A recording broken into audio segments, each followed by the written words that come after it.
Oh, welcome everybody. 6 o'clock at the MJ Morning Show. MJ with Fester and Roxanne. And I see Fester brought in a guest this morning, one of Fester's kids. Yes. It is not, however, a precocious daughter day. No. Where is precocious daughter? Well, hold on. Hadley? I can't bring in one, and the first question you ask is, hey, where's the other one? That's a little. hey, thanks for coming in. Hey, where's the funny one? Incidentally, I don't know if it's been longer than this, but at least it's day 2 by my experience, because we were back live yesterday. We were not here on Monday, nor obviously was I here over the weekend or last Friday because we were on vacation while I was scuba diving down Little Cayman. But this, for me, is day 2 of Lights Out. Lights Out. Gandy and 4th Street here in St. Pete. All the street lights are out. Oh, really? But yeah, and it really makes it dark. So right at Gandy and 4th, you got the flyover over there and everything. The lights are down on the ground and also up on top. Remember, I mentioned this maybe a month or two ago that the lights were out. All the street lights, and it just makes for a very dark area. And when I mentioned it a couple of months ago, they were back on the next morning. So we'll see if the mention this morning of what causes that? What is it, like somebody unplugged? Is it like in Airplane? Like Johnny, did he pull the plug? Remember the runway lights in the old movie Airplane? Just kidding. He unplugged the runway lights and then plugged them back in. There was like just a big plug in the control tower. I mean, it might be as simple as a circuit or a fuse. A timer. I don't know whether it's computer controlled. I don't know whether it was hit by CrowdStrike. I don't know. And then what did I say? Microsoft has another outage. Do they? Yeah, they do with their Outlook. Is it Outlook or no? It's Office 365. Yeah, some different video games. Yeah, well, yeah, I did see some video games were out. Like, hey, go to just bring up the Googles. Sure. Or you know what? I feel charitable this morning. Bring up Bing. Speaking of Microsoft, Bing, Bing. So what am I Microsoft outage. Yeah. Microsoft. Yeah, just bring up Microsoft in news. It'll just come up. Yeah, here we go. Microsoft services fall to global outage again. All right, go ahead, click on that. This is from a website called Spiceworks. Yeah, I don't want that. Go back. Go back to Spiceworks. Exactly. What am I going to order some saffron? I mean, how about, what kind of website is Spiceworks? I mean, here's what the hell? I was thinking Microsoft from Forbes. Yeah, give me the Forbes story right there. Okay, there we go. Microsoft confirms new outage was triggered by cyberattack. Oh no. Let me grab the controls here, because you're not very good with controlling a computer screen. You are correct. A Microsoft Azure outage on July 30th was triggered by a distributed denial of service. Oh, a DDoS attack. Yeah. It comes after users started complaining they couldn't access several Microsoft services yesterday, including Microsoft 365 products such as Office and Outlook and Azure. Now, I've got Outlook. Don't we have Outlook for work as well? I don't know. I don't touch anything. I've never logged into the computer system here. Yeah. So I keep getting emails that I'm 37 modules behind on the company security. Do you guys do those? I actually do them. I think I'm like 2 behind. You're such a kiss ass. You're just, such a corporate kiss ass. So we're supposed to do these corporate security things where they have little videos where they have like some employee schmuck that does like all of the wrong things. They're actually kind of funny. They're kind of entertaining. I don't have time. I don't get time for that. Yeah. So anyway, so I got an email yesterday that I'm like 37 security modules behind. But wait a sec. I don't use the company system. I do not log on. I have never logged on. You're just an employee number around here. They want to make sure you do your security training. I use my own laptop, which is not connected to the network. Have you done them, Fester? I have my own printer. Look, right back there. You see, I've got my own HP, what is that, 402? Hang on a minute. Yeah, you got your own printer. I've got an M402N right back there. It's my own printer Your that's hooked up directly to my laptop when I print up stories in here. I have never logged on to the company computer. Why do you need to? I don't. And, as far as company email, yeah, I get company email. And actually, I should have been recognized as the security conscious employee of the month because about 3 weeks ago, I got an email which was clearly a horrific phishing email with downloading stuff and download this file immediately. And I immediately sent it to our security department. What a hero. Yeah, thank you. So I immediately sent the email. I'm like, this is sus. I'm like, I forwarded to them. And the whoever runs some Lowell dude or something, I don't know. He was like, good eye, MJ, good eye. No, seriously. So I get an email back. Ooh, that's a bad one. That's a bad one. Thanks for tipping us off. We're going to put an immediate block on this. So, yeah. Have you seen the email that came out last Friday from our Ron DeCastro guy who, I guess, does something around here? Yeah. Oh, you mean the market manager? Okay. Team. 2 members of our team had their emails hacked. Yeah. The hack originated from outside of our organization. Yep. Some vendors and clients. So people have been clicking whatever they wanted you to click. You don't click on that crap. I mean, those things, they're flashing and flaming. And I mean, the minute I see that stuff, I'm like, oop, that's a hack waiting to happen. That's a big old ransomware attack, and luckily we've thwarted those activities. We've escaped some of these horrific ransomware attacks that these, Russian bastards or Eastern European bastards have been pulling, globally.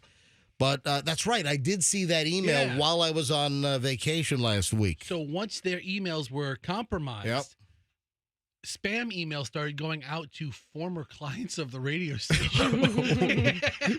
Saying what? I don't know, but I didn't receive one. You suck. But people that we may not have talked to in a while, it's at least started a conversation. Yeah. And hey, guess what? Maybe it was the email that I flagged, and maybe somebody already clicked on it and opened crap up. I don't know. Probably. Anyway, so I got an email of praise from corporate computer security that said, hey, thanks, MJ. That's a bad one. We're going to block that one right away. I'm like, wow. I think that puts you in line for Employee of the Month. Yeah. I think we could see your name in the next email, touting your victory, spotting that email. I got another email yesterday, which I responded to. I'm not going to get Employee of the Month. Trust me. All right. So, but you are. I would like to know who are the idiot employees? Who are the total ass clowns that click on obvious phishing and spam and potential malware and ransomware links? Who are the idiots? Optimists. Who are the absolute schmucks on wheels that click on this crap? Is what I want to know. All right, 6:09, just getting rolling here on the MJ Morning Show. A busy Wednesday morning.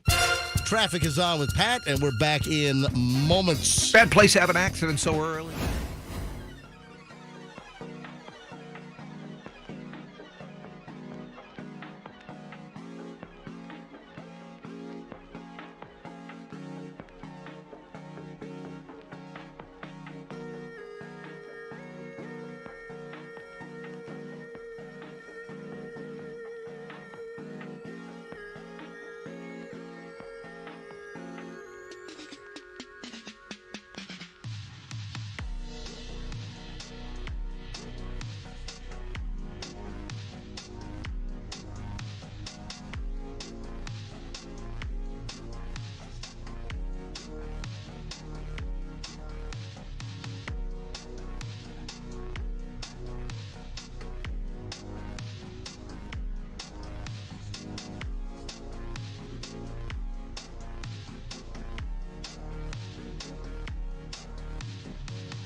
MJ and the crew. MJ Morning Show at 6:20 here on a Wednesday morning.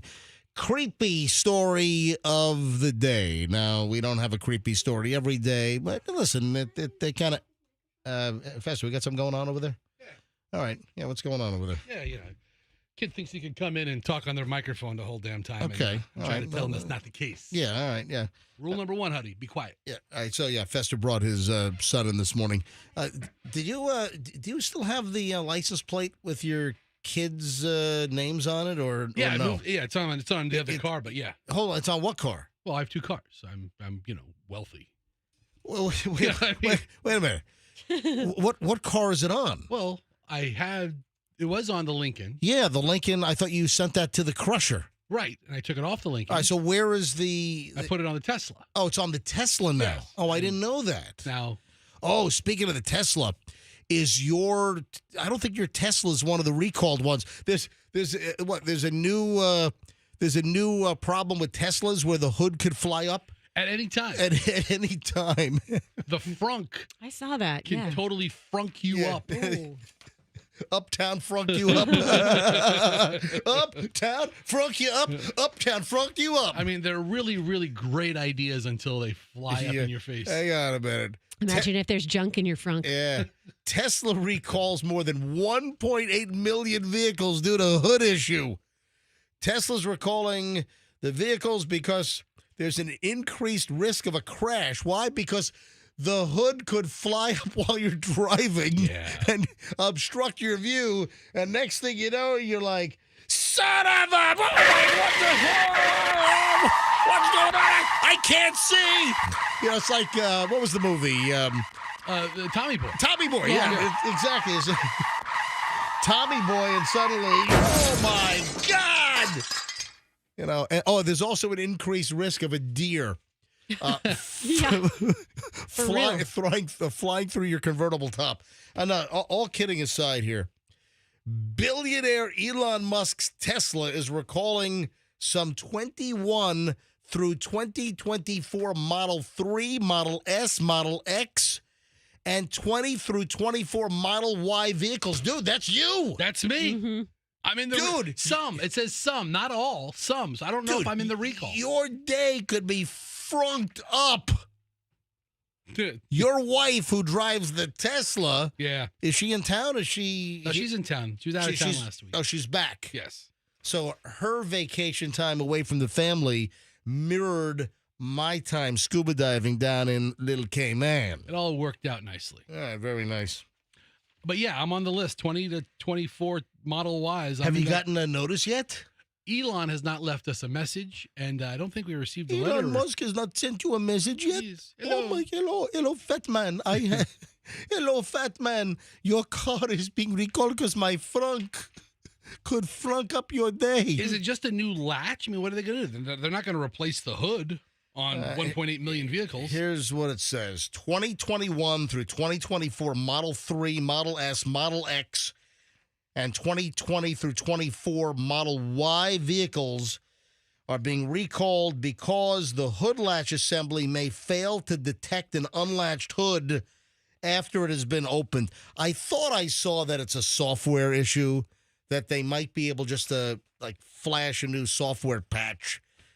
I think it comes down to a detection system that the system is not recognizing if your hood is not properly latched. So all the updates come down overnight or electronically. No, Elon comes to your house and creeps around in your garage. He's welcome or to your come over. driveway. I'd love to have Elon come over. Yeah, I'm sure you would. The unlatched hood can fully open when the vehicle's in motion, potentially obstructing. It's Tommy Boy. It's Tesla Boy. It's. I mean, what do you do if that happens? Obviously, you pull over, but it's hard to even, No, you go like Tommy Boy. Ah! You keep going. That's what you do. You just keep driving, and then you try to stick your head out the window and look around it. That's what you do. And then you swerve into the oncoming traffic lanes. The closest I ever got to that is when I was driving my old Cadillac, and it was a Cadillac SRX, and I was driving across the bridge, and they'd messed up the wires when they were doing a detail car wash on my car, and it started going back and forth, and my seat was slamming me into my Oh, that's you told us that story. Yeah, into my your window motorized of my car. Your motorized Yes. seat was just going up and down, back and forth, right? Like slamming And it me was into my pushing steering you. It wheel. was pushing you into the dashboard. And the windows are going up and down, and there's a torrential downpour. Which car wash was this? You know, you're supposed to have the windows up. Would they leave like the windows down? No, they didn't leave the windows down. They just Would must have you leave done the windows something. down? No, the windows were just going up and down There was a because short- the wires were all. How did the car wash get water in your electrical system? I think they did unplug something because I had to take it back to them Hold and on. ask them to put something. I said, "Listen, I'm on the bridge right now. I just got off the bridge, and I'm like, Hold something on. is wrong." What the hell did they unplug on your SUV? MJ, you are talking to someone who knows nothing about cars. You mean She's the wrong so person. You mean AI? AI? Yeah. What about AI? You're an AI. I'm an AI. You are. Yeah. Oh, and Automotive yeah, idiot. automotive idiot. Yes. Yes, exactly. I was thinking I was imbecile, like- but I yes. was like, Well, AI, that'll but- work as well. I was thinking Yes, you. Yeah, either one works. Yeah. Absolutely. So I don't know. I just called them in a panic. Like, what did you do to my car? I brought it back, and then it's kind of stopped doing that. Every once in a while for fun, the windows will go up and down again. But I don't have that car anymore. What did they do that enabled water to get into your car and into the electrical system? I don't know, but I think that whatever they did, they undid it. What See what I'm is- saying? Wait a minute. What do you mean? Whatever they did, would they like cut a hole in the side of your car and allowed water to get into your wiring harness? They just put a bag of rice on it. to I'm fix it. confused. The words you're saying to me mean nothing. I'm confused. What did they do? What could the car wash do other than leave your windows down when they ran your car through? So was your car soaked inside? No, it was perfectly dry and That perfectly clean. That makes no sense. But that's what I'm saying. They messed with a wire somewhere. What like the drying dude? He climb in? I mean, what? Yeah. The chamois Okay, guy. neither of us sound like we know what we're talking about at No, this point. I'm just trying to figure out what the hell could they have done to your car that allowed water to get into your wiring. It just doesn't make sense. Yeah, if I knew, I would have just fixed it when I got home instead of calling them and freaking out. But I had to bring it back to them. They did something to it. What did they do to it? Maybe they dried it. I don't know. But Who it wasn't knows? wet inside the vehicle. You didn't ask what the hell did you do to my car? Again, they start talking to me, and it's like Charlie Brown parent. Wah wah wah. Those words don't mean anything to me. Right. I am an automotive imbecile. AI. Anyway, Fester, have you gotten the letter from Tesla or an email about the recall on your Model Y? We have not, but if it's just an electronic thing, they'll probably just send an update and solve it without us having to go into the shop because our car is in the future, unlike y'all's. Yeah, Tesla began investigating customer complaints about the issue on Model 3 and Model Y vehicles in China back in March. Oh. But then by mid-April, the automaker identified the condition impacting vehicles in China as a latch switch deformation. Anyway, but now the recalls have been expanded to the United States. And Fester, your car is being recalled apparently. Okay. Yeah, vehicle owners may also reach out to Tesla customer service at. Let me buzz them. You know, I didn't get to the creepy story yet. Hang on.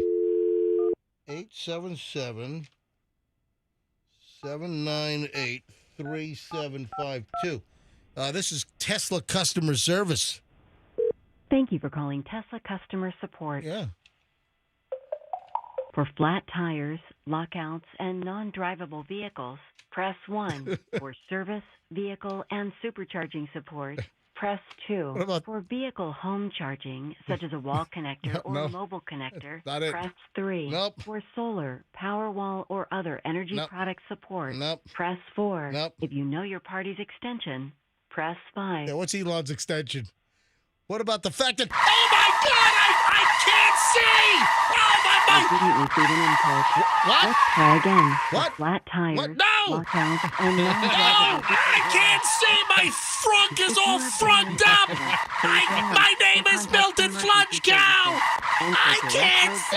Oh my God! My hood is all in front of my windshield! On the line. What? As a dedicated emergency roadside line, What? all non-emergency roadside calls I have an will be emergency! redirected. I If you can't are see where I'm confused going! because your vehicle ran out of Your range, hood is or if frunked you up would like my phone day, services son to a of a... non-customer Oh my God! not included in the roadside. There we go. All right. Elon's going to play that at the next earnings call. There we go. Where we did have this one man. Yeah, they who thought exploded. that their stock price has been plummeting previous to my phone call to them. I'll just play that at the next board meeting. All right, 6:31 at the MJ Morning Show. I'm sorry I did not get to the creepy story of the day. I will. Listen, I never know what the hell's going to happen on the show and what's going to develop. All right, the creepy story is next. I'm going to build that into early morons in the news. Next on the MJ Morning Show here on Q105 at 6:31. Let me tell you, speaking of car wrecks, oh, man.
Some early morons in the news. All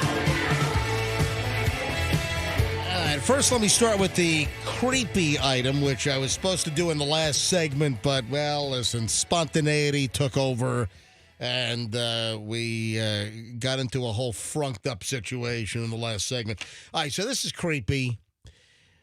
A missing 12-year-old has been found.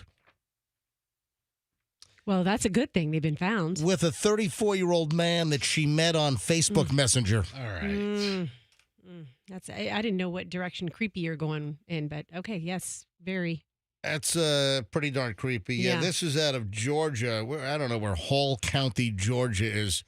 You know, I know like Fulton County and Gwinnett County, and I know those like Atlanta area counties. So Hall County Sheriff Gerald Couch.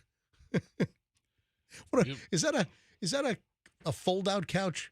Is that the one that you take the cushions off, you pull it up, and you got a bed? Nope. Is that a hide a bed couch? My father was a pull-out couch. I am a sectional. Hall County Sheriff Gerald Couch. Yeah, that's going to be a northeast Atlanta. All right. So what? Northeast of Atlanta. Yeah, kind of on the outskirts of the metro. I've never heard of Hall County. Get out You of here. don't live in Georgia. All right, whatever. All right. People in Georgia never heard of Hardy County. It's a deal. There was a missing persons case, a 12-year-old girl, Maria Gomez Perez. Was that the name of that hysterical Latina in Curb Your Enthusiasm? Like, not last season, but the season before. Remember the actress girl that was so bad? It was hysterical. And she ended up being the star of the show. Yeah, exactly. Yes. You know what I'm talking about? Was that her name? Maria Gomez Perez or something like that. Anyway, so the girl vanished from her home back in May. The sheriff's office said late last week that Maria is safe and okay. She was located in another state. Sheriff Couch confirmed on Friday morning that she had been found in Dover, Ohio, with a 34-year-old man she met online. So months later, the missing 12-year-old is found with a 34-year-old creepatola. Maria Sofia Estrada. Oh, is that her? Yeah, Man, I know. That part was hysterical. She was great.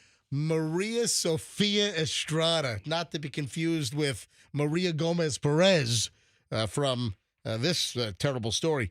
So it turns out that the guy, the 34-year-old, says that that he met Maria online on Facebook Messenger, met Antonio Augustine, a Guatemalan native, online. They began chatting through Facebook Messenger.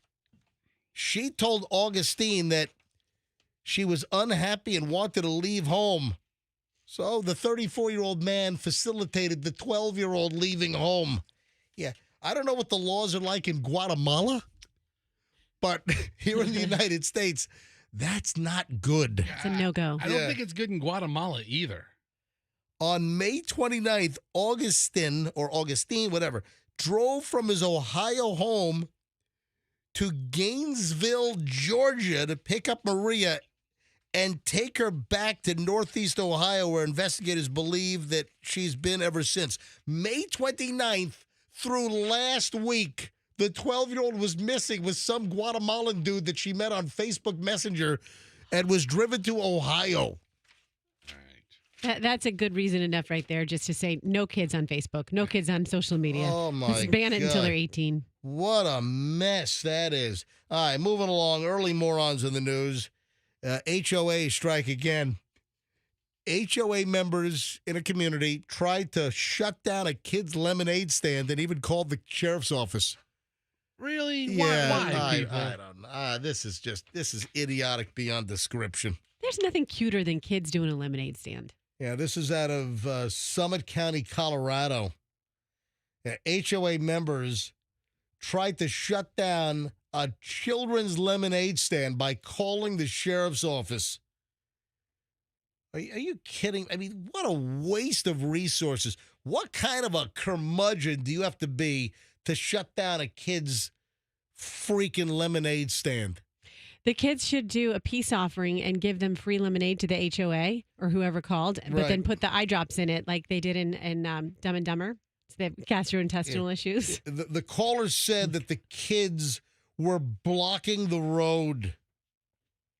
Yeah. However, when deputies arrived, they found that the children were not blocking the road. Yeah, you know what? That resident from the HOA, they lied to get a quick sheriff's office response. They got to charge him with like filing a false report or something. Call all the cops down and buy some lemonade from the kid. Yeah, that's what they ought to do. I mean, just ridiculous beyond belief that you're going to call the cops on a kid's lemonade. Oh, this is against the HOA bylaws. You can't do that.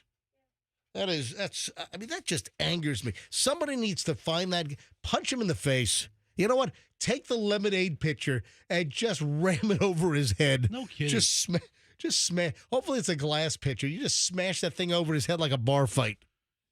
You know, there's a lot of degrees of quality in kids' lemonade stands. I mean, I went to one in my neighborhood, and they were just doing country time, and I'm like, oh, no, you guys got to fresh squeeze these. Yeah, you need fresh cane sugar and fresh lemons, et cetera. Do it right, kids. So deputies arrived. The kids were not blocking the road. What the kids are going to set up their lemonade stand in the middle of the street, impeding traffic? Right in the middle. Yeah, that's what this idiot tried to imply. So the deputies show up, and they were not blocking the road at all. Yeah, so thinking the matter was settled, deputies started to move out. but the homeowner came out, began yelling at the children, claiming that they were on private property. The deputies then came back. I mean, what a curmudgeon. Arrest the old people. Yeah, do it. Deputies determined that the property was shared HOA property, and because the children's parents are part of the HOA, they had the right to be there. Good job. So it sounds like the deputies that showed up told this complaining HOA curmudgeon, "Get off my lawn," to take the country time and shove it. You know what's funny? Last night I made my kids make a list. I said, "We've had a fun summer, haven't we? We've done everything you wanted to." Did you say it like that? Yeah, I did. He's like, "Hey, we had a fun kids. Hey, kids." You're doing baby talk to your kids? I'm just doing that to irritate you. But so I made them make a list of things that they wanted to do that we haven't yet done. I'm like, "You've got 12 days left," and the top thing on the list. We want to do a lemonade stand. Oh, I thought top thing was go to the Todd Adult Theater. That's second on the list. Yes, that's what the Guatemala guy who took her to Guatemala wants to do. Jeez. Got another lottery story where the clerk tries to pilfer the winning ticket. Yeah, these stories don't work out very well. That's a good scam, man, if you could pull it off. This is out of Tennessee. Tennessee. What the hell was that? I sucked in on that one. There's a store clerk in Tennessee at a gas station arrested after allegedly stealing a customer's $1 million scratcher. $1 million, and tried to collect the prize themselves. The winner, a father from Antioch, Tennessee, who didn't want to be identified, purchased 2 winning tickets at a Shell gas station back on July 13th. One of the tickets was $1 million scratcher winner. The other was $40. The man gave the lottery tickets to Mir Patel. Oh, Mir. 23 of Murfreesboro, Tennessee. Who paid him for the $40 ticket. Oh, look at that. Oh, 2 tickets. All right. You got a $40 winner. Not going to tell you. Not going to tell you about the $1 million winner. In Tennessee, do they have the lottery machine that when the ticket is scanned, it goes, da-da? I have to go to Tennessee to find out. I mean, here in Florida, if you have a winning ticket. In Florida? Did you say Florida? I said in Florida.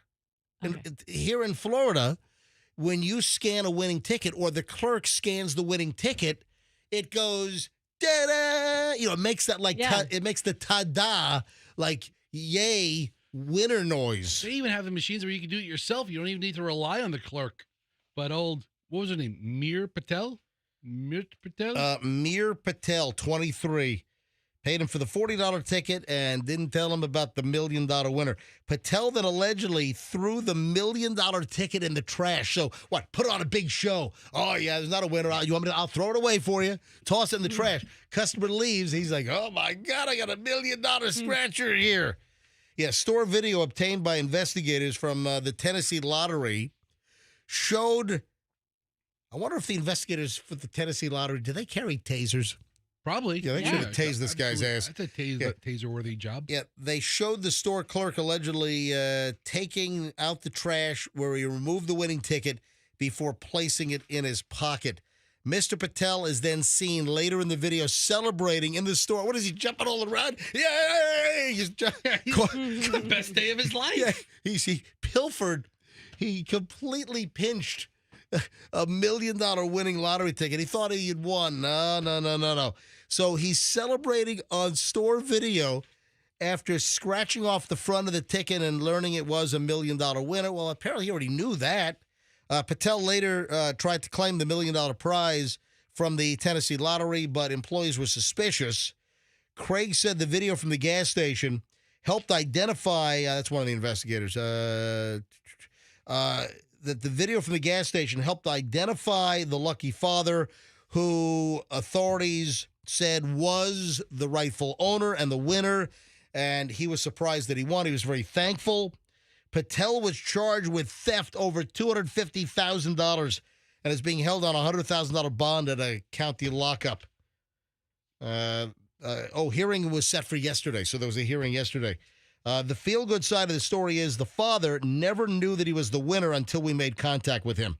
Yeah, what kind of bumpkin is that where you have a scratcher? It's pretty easy to know if you won a prize. Yeah, unless, I don't know, Tennessee may be totally illiterate, had no idea. Maybe couldn't read the directions on what you have to match to win the $1 million. So this guy just handed over 2 tickets. It's like, oh, see if these are winners, and had no idea he was holding $1 million ticket. Yep. Folks, be careful out there. Like I always like to say, let's be careful out there. If you're going to buy lottery tickets, why don't you know how to identify whether you're a winner or not?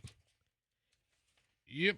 How's that for a good solid tip? I'm just going to give this Mir Patel a couple of my tickets to check. What an absolute complete dope. Wow.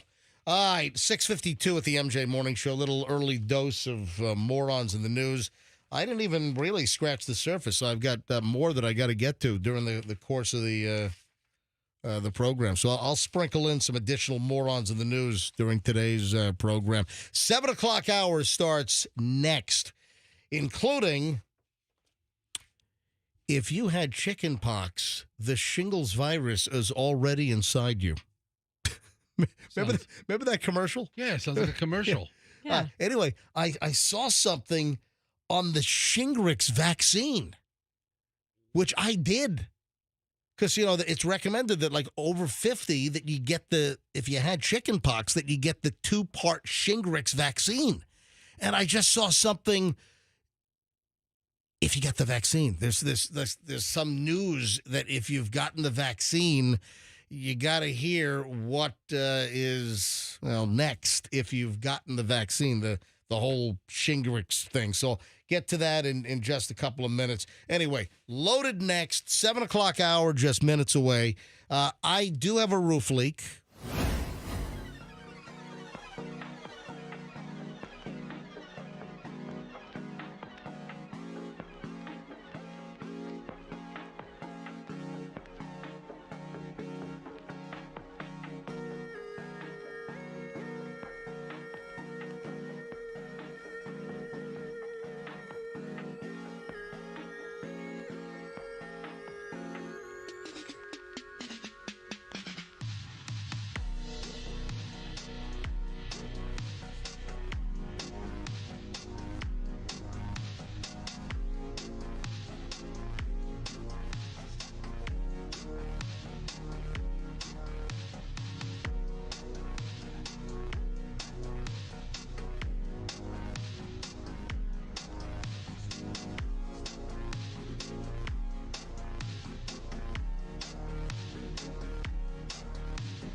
I have an air conditioning warning.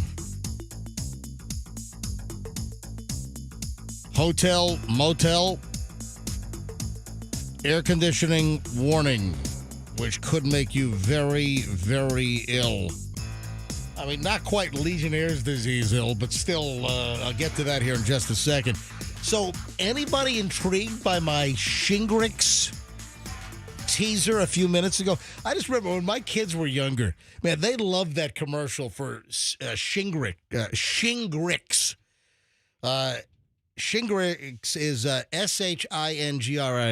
Shingrix. Okay. So my kids, Chloe and Julian, man, they used to repeat that line.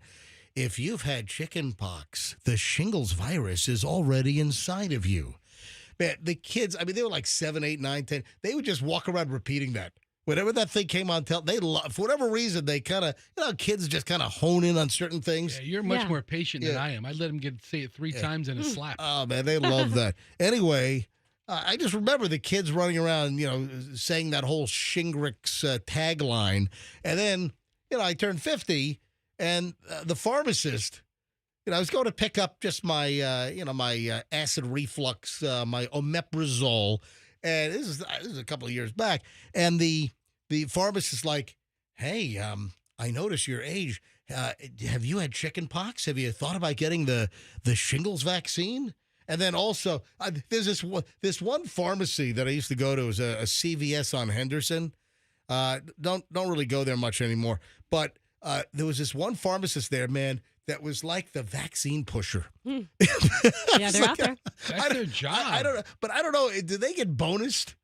Oh, sure. And I didn't pay for it. My insurance covered it. So I'm wondering if, like when, the employees at a restaurant, they'll have a meeting before dinner service. Okay, here are the specials. We have a lot of leftover perch left. Let's push the perch. They probably have like a contest or something amongst pharmacists. Or these guys get spiffed from the manufacturer. Or I'm sure there are some incentives. But also, listen, some of these vaccines are a good idea. So I got the Shingrix vaccine. And it's a 2-part vaccine because I had chickenpox. I was like 3 years old when I got chickenpox. I remember having chickenpox. It was just before we moved to Nanuet. We were living in this little apartment in Bay Terrace, Bayside, Queens. And I still remember my little, I lived in a closet. My room was like a little closet kind of thing off of the kitchen. And I remember my bed. I mean, I literally, at 2, 3 years old, I remember my little room. And I remember having chickenpox. And I didn't have a really bad case. But of course, I had chickenpox. So the shingles virus is, or did you find the commercial? I don't know. There's like 50 commercials. Yeah, you need to find an old one. You need to find a Shingrix. That is tough to say. You need to find a Shingrix commercial from like 10 years ago. So anyway, I got the Shingrix vaccine. You get one, and then you get the second follow-up shot. It's like 2 months later or something. Did you have any side effects? Did you feel anything from it? I grew an extra wiener. No, Wow. No. That's a novelty. No, I'm kidding. I'm kidding. Bring that to a sex party. No. Whoa. 2 things you don't use. All right. So, no, I had no noticeable side effects either with the first shot or the second shot. But, I got this some years ago, and I just saw an item about the Shingrix vaccine. Listen to this. Yes, I love hot shingles vaccine talk. What is it? Shingrix, the shingles vaccine, could reduce your risk of dementia. Perfect. Boom, added bonus. Look at that. You're winning left, right, and center, boy. I tell you. I'm not going to get in the car one day driving to work and then end up in Nebraska. Yes. So you got the extra wiener. You got you're not going to get shingles, and you're hopefully not going to get dementia. Evidence from a team of scientists at the University of Oxford indicates that the newer shingles vaccine is more protective against dementia compared to the previous shingles vaccine. So I've got Shingrix. Is there like a version 1 and version 2 of Shingrix? Or am I covered? It says Shingrix. Now, I think there were some previous shingles vaccines, but I got Shingrix. I think that I'm covered. Okay. So my chances of dementia, and it kind of runs in the family. I mean, both my grandmothers had terrible dementia. And they didn't have Shingrix. I don't think that, yeah, exactly. Right. And they probably had chickenpox, so that means the shingles virus was already inside of them. No, seriously, scientists did a big study, and they found out that of the 200,000 people who received the Shingrix vaccine that they tested or that they researched, that there was a reduced dementia risk by 23 to 27%. That's pretty significant. I mean, that's significant. So they can't. I think I read this story. It's hard for them to like tie together why that happens. Like, what's the correlation? But the two things they said is people who are stay on their vaccine schedules generally are upkeeping some of their other good healthy habits. So that's part of it. But then also just the experience of getting shingles can be detrimental to your nervous system, i.e. your brain. That would make some sense. Also, I noticed that after I finished my second Shingrix vaccine, that I was able to easily kick my meth habit. Oh, that's great. I mean, benefits galore. I'm going through some older commercials, and they mentioned that. What? If you want to get off meth, get on Shingrix. What doesn't this vaccine do? I did not have a meth problem. All right, so. Thank you for clarifying that. All right, no problem. So here's the deal. Do you go to a hotel or motel and you're saying, man, I just paid, $229 for the room. I just paid $379 for the room. I'm going to get my money's worth out of this thing, and I'm going to crank that air conditioning down to 64. Okay. Yeah. Okay. Maybe I've done that before. Yeah, I'm sure you have. I'm sure plenty of people listening have done that. Man, I tell you, that room rate was a little high. I'll show them. I'm going to run that air conditioner down to 64. Anyway, there's a British woman that was on vacation, 24-year-old Leanna Foster. She ran the air conditioning down in the hotel she was staying at, and she woke up the next morning groggy. Then she had white spots all over the back of her throat. Oh, no. Yeah. Little white spots. I don't know if they were pustules, but then she had white spots. Yeah, we can picture that. You know, like those little dots on snow caps? Yeah. Just little white spots. Almost like while she was sleeping, somebody just took little tweezers and put little white caps, little confectionery dots all over the back of her throat. You want to talk about an underrated candy? Snow caps. Not all the time. But once in a while. Which are only in movie theaters, right? Yeah. Are snow caps available anywhere else on the planet other than a movie theater with a $12 box? I mean, I'd be lying if I told you I went on my way to look for them. But anyway, so this Leanna Foster, she woke up groggy. She was rushed to the hospital. They put her on an IV drip, tonsillitis, and apparently the doctors said it was because of the filthy, dirty, unmaintained air conditioner spewing all kinds of mold and mildew into her face while she slept. So as soon as she cranked up that AC, it just spit out everything that was up there. All kinds of filth and muck and mold. And I don't know whether the mold spores, they must have shot out of the air conditioner and they're sticking to the back of her throat. Got the white spots going on. She was hospitalized for a couple of days. Her fever shot through the roof. That's terrible. Yeah, she was wondering, am I going to make it? Yeah, I don't think she was at risk of dying. Yeah. But that's why I stick to stealing towels. She confessed, though, that she's kind of a mouth breather when she sleeps. A lot of people are mouth breathers when it's not a confession. Yeah. So, I'm a mouth breather when I sleep. You're a mouth breather 24/7. Standing up straight, I'm a mouth breather. In fact, with the amount of food you consume, how do you manage that? The air intake and the food intake. There's a valve. Yeah. There's a little flap. Little Fetzer valve. It's got the Fetzer valve going on over there. Anyway, so she woke up. She's got these spots. And apparently the doctor said, yeah, we see this quite a bit. It's mold and mildew and all kinds of nastiness coming out of unmaintained, uncleaned air conditioners. This is probably why you need to call Zero Res and get an air duct cleaning. Hold on. They see this quite a bit, and this is the first time I've ever heard of it? Anyway, that's what the doctor told Leanna Foster, 24 years old. Yeah, I guess she's also an Instagram and TikTok influencer. Yeah, okay. Thank you. You left that part out. Tell you what, I'm looking at pictures of her in a bikini poolside. She's got a nice body, but got to be honest, knowing that she had all kinds of white dots all over the back of her throat, she's a little less sexy to me. No. Is that not for me? I like it. So heads up, folks. Warning, if you mouth breathe with a filthy, dirty air conditioning unit in a hotel, motel, or wherever, you could end up with a nasty infection and tonsillitis, and who the hell knows? Swollen uvula. Yeah, exactly. That's the punching bag. That's the uvula. So be extremely careful. What time is it? 7:13. All right, listen. I don't want to get into this. Will be too long. I have baby naming laws by state. Do you know, seriously, do you know that there are laws in virtually every state on what you can do and can't do when naming a baby?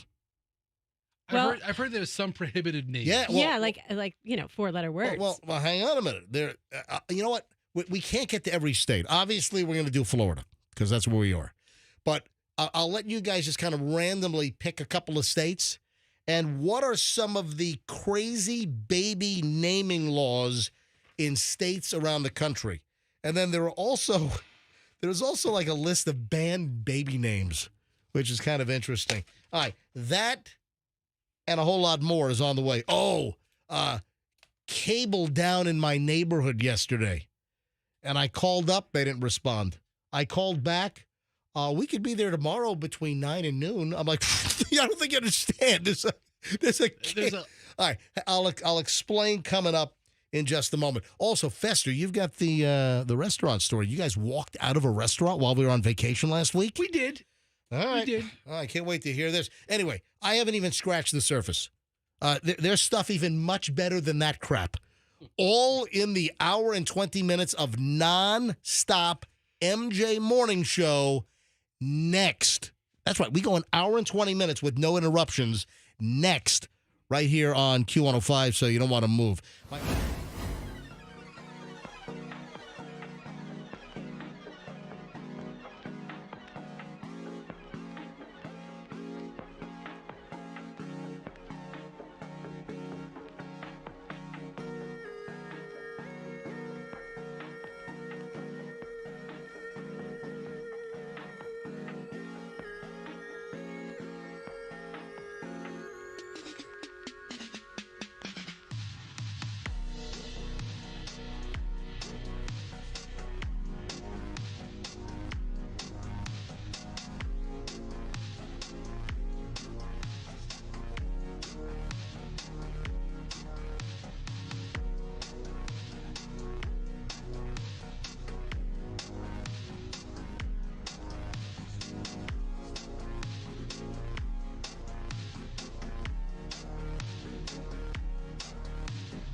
MJ Morning Show on Q105. It is 7:26. You know the drill. We are going to start an hour and 20 minutes of nonstop MJ right now. No music, no commercials, just an hour and 20 minutes of nonstop award-winning MJ Morning Show content.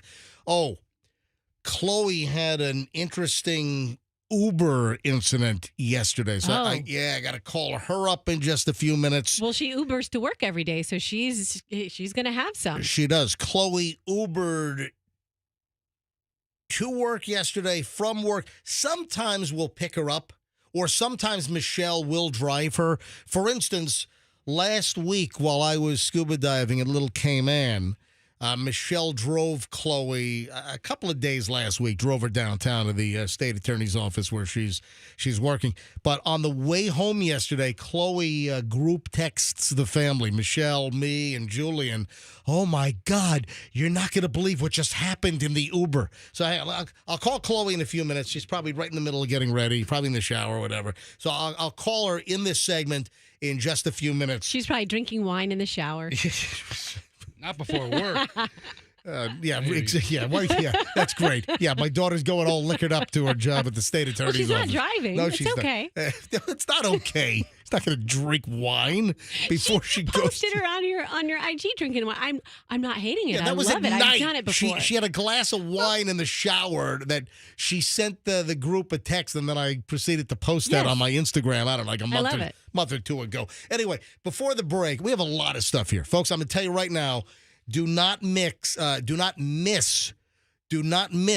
next hour and 20 minutes of nonstop MJ Morning Show. It's going to be nonstop. The craziest baby naming laws by state, some baby names that are banned across the world. I'm not really concerned with other countries, but across the world, I don't care. There are like in the United States, there are some baby names that are just really frowned upon. So I'm going to give you those.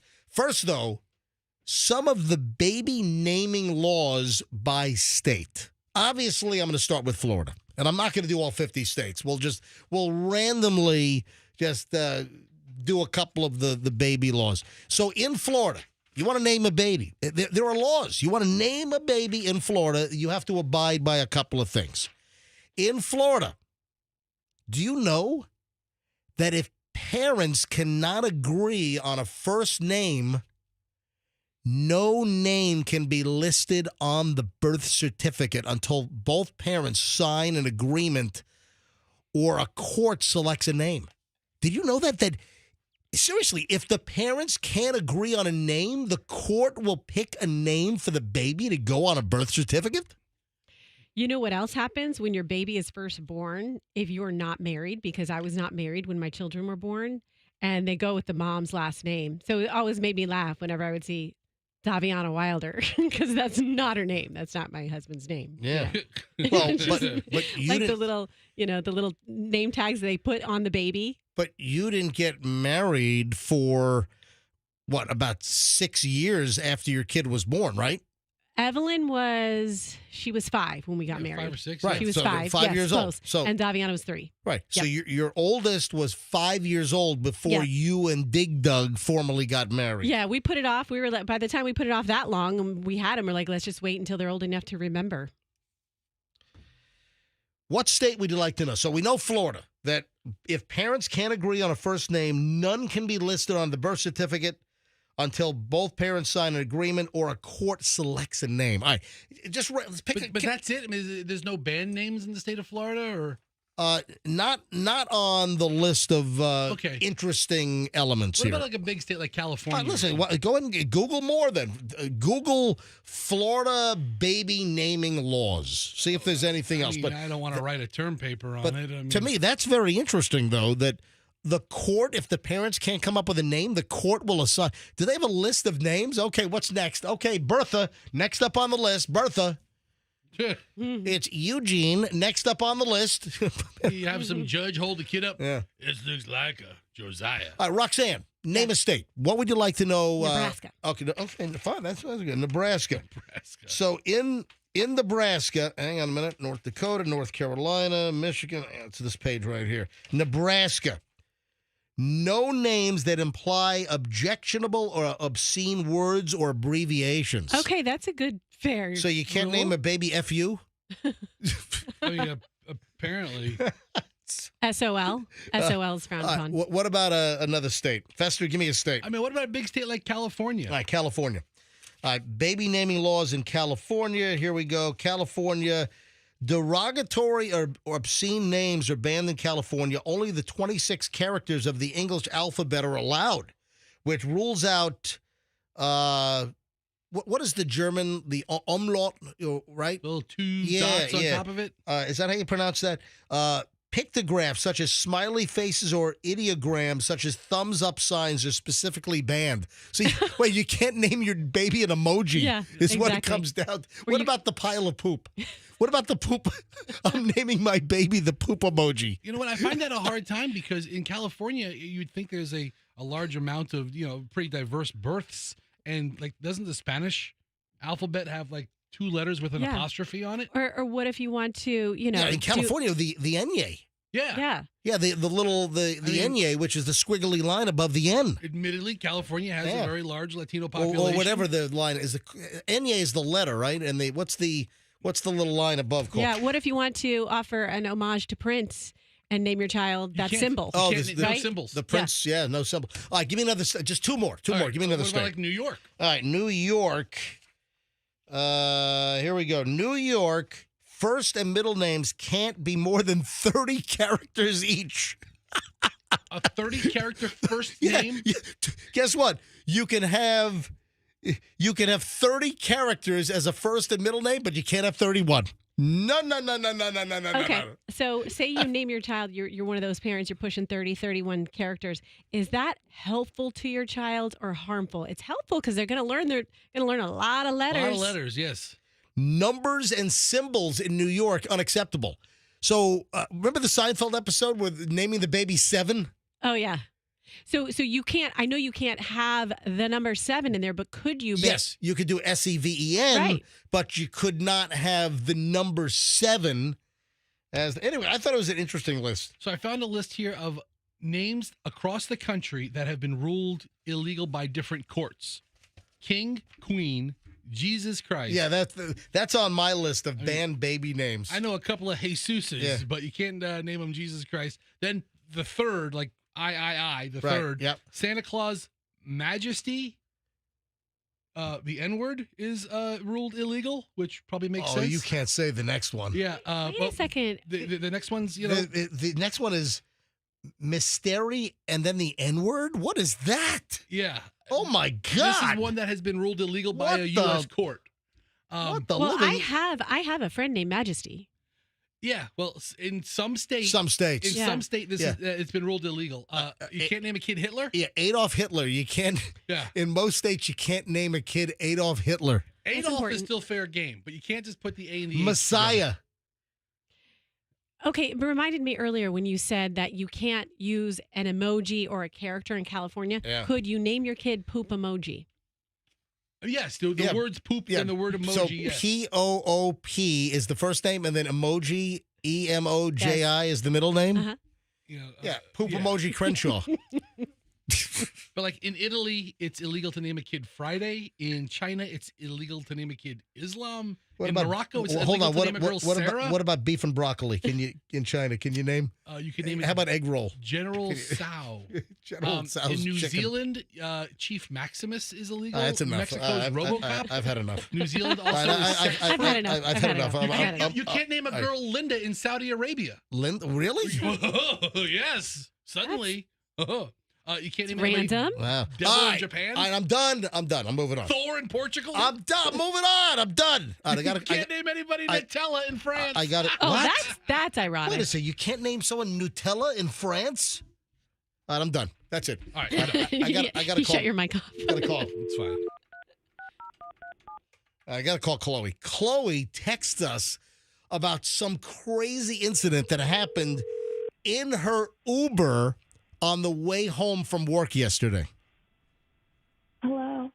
Like today, we're going to pick Chloe up. Yeah, Chloe, you don't have to take the Uber home today.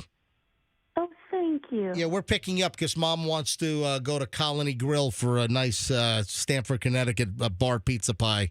So we're all going to go to Colony Grill about 5:45 for dinner tonight. Is that okay? Yeah. All right, so we're going to pick you up. All right, can you tell everyone what happened in your Uber on the way home yesterday? Did that really happen?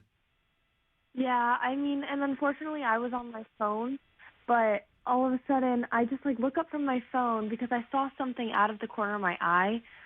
And where were you? So you're leaving downtown, and for those that don't know, Chloe is taking an Uber to work and an Uber home.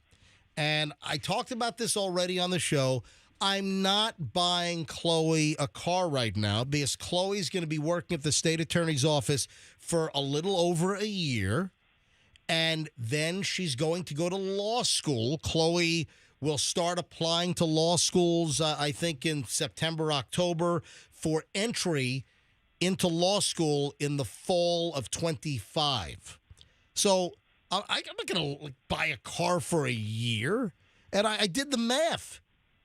I did. The math is that her taking an Uber at $20 a pop each day to work and back, it's much cheaper than, first of all, a 22-year-old trying to get auto insurance, which is going to be like $4,000, $5,000, $6,000 a year, and then the cost of the vehicle. And I don't know where you're going to be. You might end up in some big city law school, Chloe, where you don't need a car anyway. So Chloe is taking an Uber. All right, what happened yesterday? You're on your way. Where were you when this happened? Were you on 275 or where were you?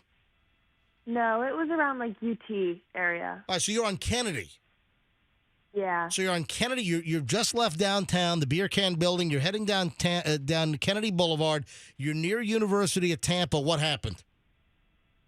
And we're just parked at, we're not parked, we're just sitting at a stoplight.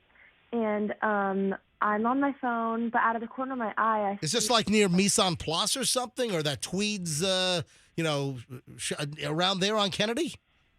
I don't know. Well, you make that little turn, that little twist right by the Amscot, you know what I'm talking about? Anyway, so what happens? And I just see activity, from my peripheral vision. So I, look up, and already my driver's, they just, spit at my car. And I was like, what?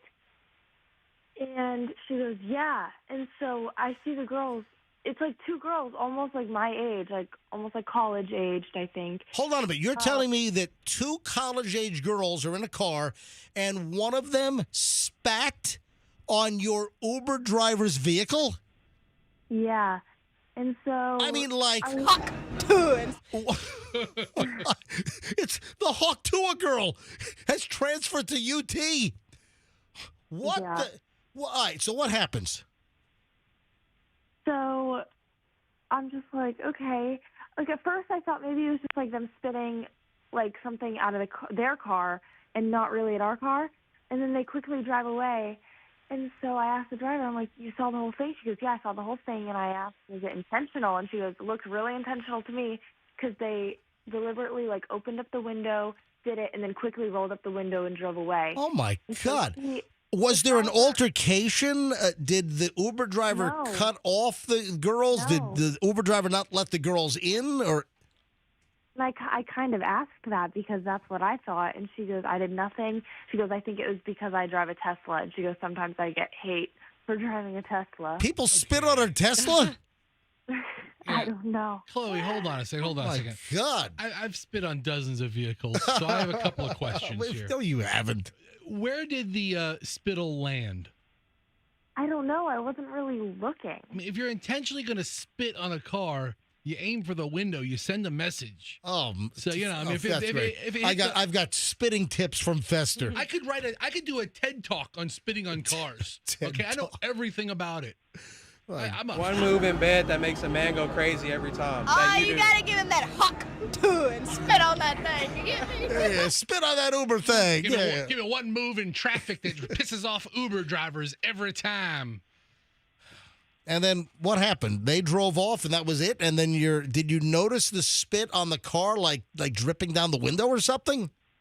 No, I didn't really even look. Maybe it hit the door. Yeah, I just saw them quickly drive away, and I got the license plate, and What are you going to do with the license plate? You going to call the cops? Yeah, she texted us. You want the license plate? What are you going to do? What if it was just a random spitto and the driver perceived it wrong? I mean, usually when I spit on a car, it's followed by the finger and, me mouthing profanity at them. You want to know the license plate number? I have the license plate number right here. Not really. It's, you know what? It looks like one of those, it's a specialty plate because it's. It was. Yeah. Do you remember what? Because it's B2A. It was a black. Don't say the license plate. Yeah. Oh, was it the Buccaneers plate? Was it the black Buccaneers plate? Yes. Oh, it was the black Buccaneers plate. It has it's like letter, number, letter. It's it's five digits. Yeah. Wow. So, Chloe, what if it was just an innocent spit that just hit the bottom quarter panel? Huck to Spit on that. Like I said, I didn't see it, but the driver claimed that it looked intentional. Well, there you have it. Whatever. You know, one of my girls spit one time, and she got in so much trouble. And she was like, I don't understand. Daddy spits. And I'm like, yes, men spit because they're disgusting. I don't spit. Women do not spit. I spit everywhere. Ladies do not spit. Well, apparently the Hawk Tour girl does. Yeah. Spit on that thing. Spit on that thing. All right, Chloe, have a great day at work, all right? Okay, bye. I mean, Chloe. it's like spit road rage. Is it? I mean, the driver saw it out of the corner of her eye. If it was road rage, she would really know. Chloe would have been shaken up if it was road rage. All right, Fester, you guys walked out of a restaurant while we were on vacation last week? I mean, this is... What would possess you to run away from food? I really got to know this story. Yeah, something went awry. All right, hold on. All right, so last week we were on vacation, right? I had my son Hudson, who's in here today, right? And my daughter Hadley. Slide over here, Hud. And we went to, we sent my wife out of town. And we sent my wife out of town. I mean, if I'm going to we exiled her to Illinois. Where'd she go? She went to Illinois. Yeah. Every year Does she she have a visits, cousin there or something? She does. Yeah, like the Champaign-Urbana area? Yes, in Champaign. She teaches at the university up there. There we go. Yeah. So, MJ, Hudson was with me. Can you turn his mic on over here? Yeah. Okay. Hudson's mic is on. Say hello, Hudson. Hello. See, all I wanted to do is talk on Q105. Okay, you did it. So, remember we went to dinner when we were in Orlando? And what did we do after it took too long for the food to come out? We just left. We just left. Just walk right out. We didn't care. We didn't care. We didn't care. We didn't care, did we? Forget about it. Yeah, they were taking for ever. The food was taken for. All right, so where were you in Orlando? So was this a freeloader trip where you guys were just pilfering pool space at some lazy river at the Celebration Station or whatever they call it over there? It wasn't Celebration Station on sorry, US 19 where you have the go-karts. That's US 19. So, Celebration, whatever. Yeah, no, so this was as pilfery a trip as I could put together. All right. We exploited Disney pools one day and rode the Skyliner gondola around to several different resorts and dipped in their pool. And you don't pay for that, right? No, don't pay for any of that. So you get on the free gondola rides and you tell your kids you've taken them to Disney. Is that it? You got that idea from me. They know this, they know what time it is. They know that we go to the Riviera and then we go to the Pop City and we dipped in a couple different pools and it's a whole day. Right. So that was one day, and then the next day, I have a friend named. Do you remember the guy's name, Hudson? No. Who got us in? No. Remember Mr. Bill? Yeah. Mr. Bill works at Epcot. Mr. Bill? He's a. What the hell was that? Hudson loves making high pitched sounds. that? Hudson doesn't know who Mr. Bill All is. right, don't do that again. All right, don't do it again, honey. So listen. So Mr. Bill is a loyal and longtime MJ Morning Show. Oh, wow. listener, and he says, "Hey, by the way, I'll work at the Epcot. Anytime you want to bring your family by, I could bring 3 people in." Oh, wow. So he has the ability. All right. So And I you was guys I was were like, you know what? 3 people. I'll take you up on it. Boom! I'm bringing 2 bratty kids. Boom. So we got into Epcot. So we had a day at Epcot. And then that evening, my daughter said she wanted to go to Universal City Walk. Okay. Right? Another relatively free event. And I was like, price is right. Let's go. Let's go. So when we get there, they have this restaurant called the Chocolate Emporium. It's right next to the Hard Rock. Okay. So it's called the Chocolate Emporium? I'm trying to make sure that's the right name. But it's a big chocolate-themed restaurant on the other side of the lake. That serves food as well as chocolatey things. Right. All And they have a fantastic. So you're telling me you walked out of the chocolate emporium? We get there a little late. We get there about 8:45. All right. What do they serve? Like chocolate meatloaf, chocolate hamburgers, chocolate taco. Yeah. Oh, Choco Taco. Yeah. Yes. The Choco Taco. They had fantastic looking desserts and shakes and stuff, and they have hamburgers and food. So what the hell is the real name of the restaurant? Chocolate restaurant in City Walk. Hold on. I mean, that is a bad name if you don't have chocolate in every single one of your dishes. Oh, yeah. It's the Toothsome Chocolate Emporium and Savory Feast Kitchen. Yeah. And you walk the hell out of there? So we get there, we sit down, we get our Who seat. the hell can walk away from chocolate? Well, that's the thing. All right, what happened? We get there, it's like 8:45. And I'm like, you know what? This is probably a little too late for the kids to be out. We place our order immediately. Get seated. Guys like, oh, let me give you a few minutes to look at your table. And he was like one of these really hip guys, unlike myself. And I'm like, hey, thanks, Chet, whatever his name was. And he gets us a drink. The kids had water. I had, a healthy drink, orange Fanta. Okay. Right. And we place our order. Mm-hmm. 45 minutes go by. No food. No food. 45 minutes, no food? But you had drinks. Kids had water? Kids had water. Hold on. You didn't give your kids juice or a soft drink? We just buy one Fanta and we, hey, pass it around. Free refills? Listen, I'm not trying to spend $70 on soda. Yep. So anyway, Chet comes by again, and he's like, hey, just checking on everything. I was like, yeah, you know what? I'm checking on stuff too. I was like, it's been where the hell's our food? Hey, how's the food coming? And I kind of said it maybe a little friendlier than that. And he's like, let me check. And good idea. He goes back and says, your order's next up to be cooked. Did he have what next up to be cooked? Yeah, and I was like, I've never heard that. First of all, did he have any situational awareness that you guys were sitting there for 45 minutes and the food hadn't arrived yet? I mean, honey, we sat there. Why wouldn't he check on your table's order even before you had to ask for where the damn food was? I don't know, but I had a couple of I guess he had a couple of tables. It was like a Wednesday night, probably not their busiest night. But Hudson, we were there for a while, right? Yeah. Well, we were there for a while. Okay, so anyway, Hudson's getting tired. No, not. Not now. Not now. He's raring to go right now. But that night at the restaurant, you were getting tired, right? No, not. Okay. Hudson, did you have Red Bull? Did you have an energy drink to start your day today? Yeah. Yep. Where did we go? Where did we go this morning before we came into the radio station? We went to the donut shop. Yeah. All right. What do we see at the donut shop? A bunch of what? What do we see? What do we see at the donut shop? Officers. A bunch of cops. Yes. At the donut shop. Hudson's like, why are all these cops? Were they going way-yo, way-yo, way? MJ, there were literally 15 sheriff's deputies having a meeting at the donut shop. All the cops at the donut shop. I was like, hello, officer. Going way-yo, way-yo. So anyway, 45 minutes. Then he's telling me that our order isn't even made yet. It's not. Oh, my. And I'm like, hey, kids, walk to the front of the restaurant and just wait for me. And they walk to the front of the restaurant. And then Chet kind of sees them walking. The waiter sees them walking. Right. And I'm like, yeah, they're just looking for the bathroom. So you didn't even, you should have just said, no, we're not interested and just stormed out. I left him. I guess I stiffed him for the soda. Oh, yeah, so you pilfered the soda. Oh, yeah. Yeah. Was it $2.95 or $3.95 for the soda? Probably $5 when you. Dude, that's petty theft. Yeah, well, listen. That's petty theft. And they have my number because you have to give your number. They send you a text when your table's That's PETIT, petty theft. Listen, it's one of my many warrants in that county. Wow. So What is that, Orange County? Yeah, you've got trespassing. I'm sure you've got plenty of trespassing there. It took 45 minutes. Then the guy says the food's not even ready. And I sent the kids to the front of the store. I go, hey, just have a little, like every store in Orlando, they have a little shop up front. Yeah. I go, hang out at the shop. I'll be up there in a minute. And you guys just fled. And then Chet walks by me. And I said hi to him, and I didn't even tell him we left. What the hell did you guys do for dinner? It's 9 o'clock now, or 9:30 at this point, and your kids are hungry. Where'd you go? Luckily. Yes. Burger King. Burger King! There you go. Can't go wrong. You rule! That's right. Have it your way. You rule! They have a burger. You rule! They have a Burger King Whopper bar, and I took the kids there. Yeah. And was it a good burger? Yeah. You see, so the kids ate there, but And a fat big burger. yeah, okay. Thank you, Hudson. So anyway, but MJ, the point is, I asked you yesterday. I go, on a scale of 1 to 10, how big of a dirtbag am I for getting up and leaving the restaurant? Yeah.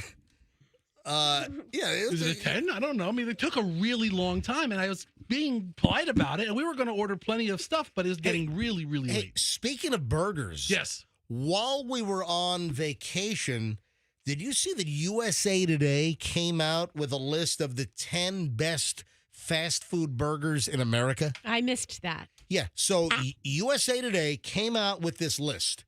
And it turns out that a guy that I know actually has the franchise rights for this burger restaurant. This is a fast food burger that a lot of people don't know about because it's a California chain that's now expanding nationwide. There are like 350 locations, and there's only one right now in the Tampa Bay area. So, and then I get a text. I get a text from this guy that I know. He lives in my neighborhood, and I've had conversations with him, and he's a really nice guy, and he's kind of in restaurant, and I think he owns a couple of things at Tampa International Airport, and he turns out he has the local franchise rights for this burger chain that's expanding. There's one in the Tampa Bay area, and it's the #1 fast food burger in America, according to USA Today. So looking at the list, I'm like Casey Kasem, I'm counting them down. All right. So these are the top 10, according to USA Today. We try not to think about those dark days when the burger menu at a restaurant was limited to just hamburger and cheeseburger. Today's menus are packed with creative combinations of flavors and offer diners a wealth of options for a truly custom-tailored burger. With so much to choose from, it isn't enough to know which quick-service restaurant chain delivers the best burger overall. USA Today's 10 best editors or 10 best editors and panel of burger buffs set out to crown the absolute best choices on the menus, and then our readers voted for their favorites. So the 10 best fast food burgers. Oh, it looks like it's divided by categories. Well, they have... Well, then they have best no, overall. I It's best overall. No. It's the number... top 10. It's I number... see it. Yeah, it is. Listen, Okay. I know what I'm doing here. I'm in. All right, it's number 10 through number 1. Okay. So number 10 best fast food burger in America is the 1921 slider from White Castle. Get out of here. I love White Castle. Is it a top 10 burger? Listen, White Castle, for me, absolutely. White Castle and even Crystal absolutely belong on the best burger list. I've had one of those, and I feel like, you know what it reminds me of?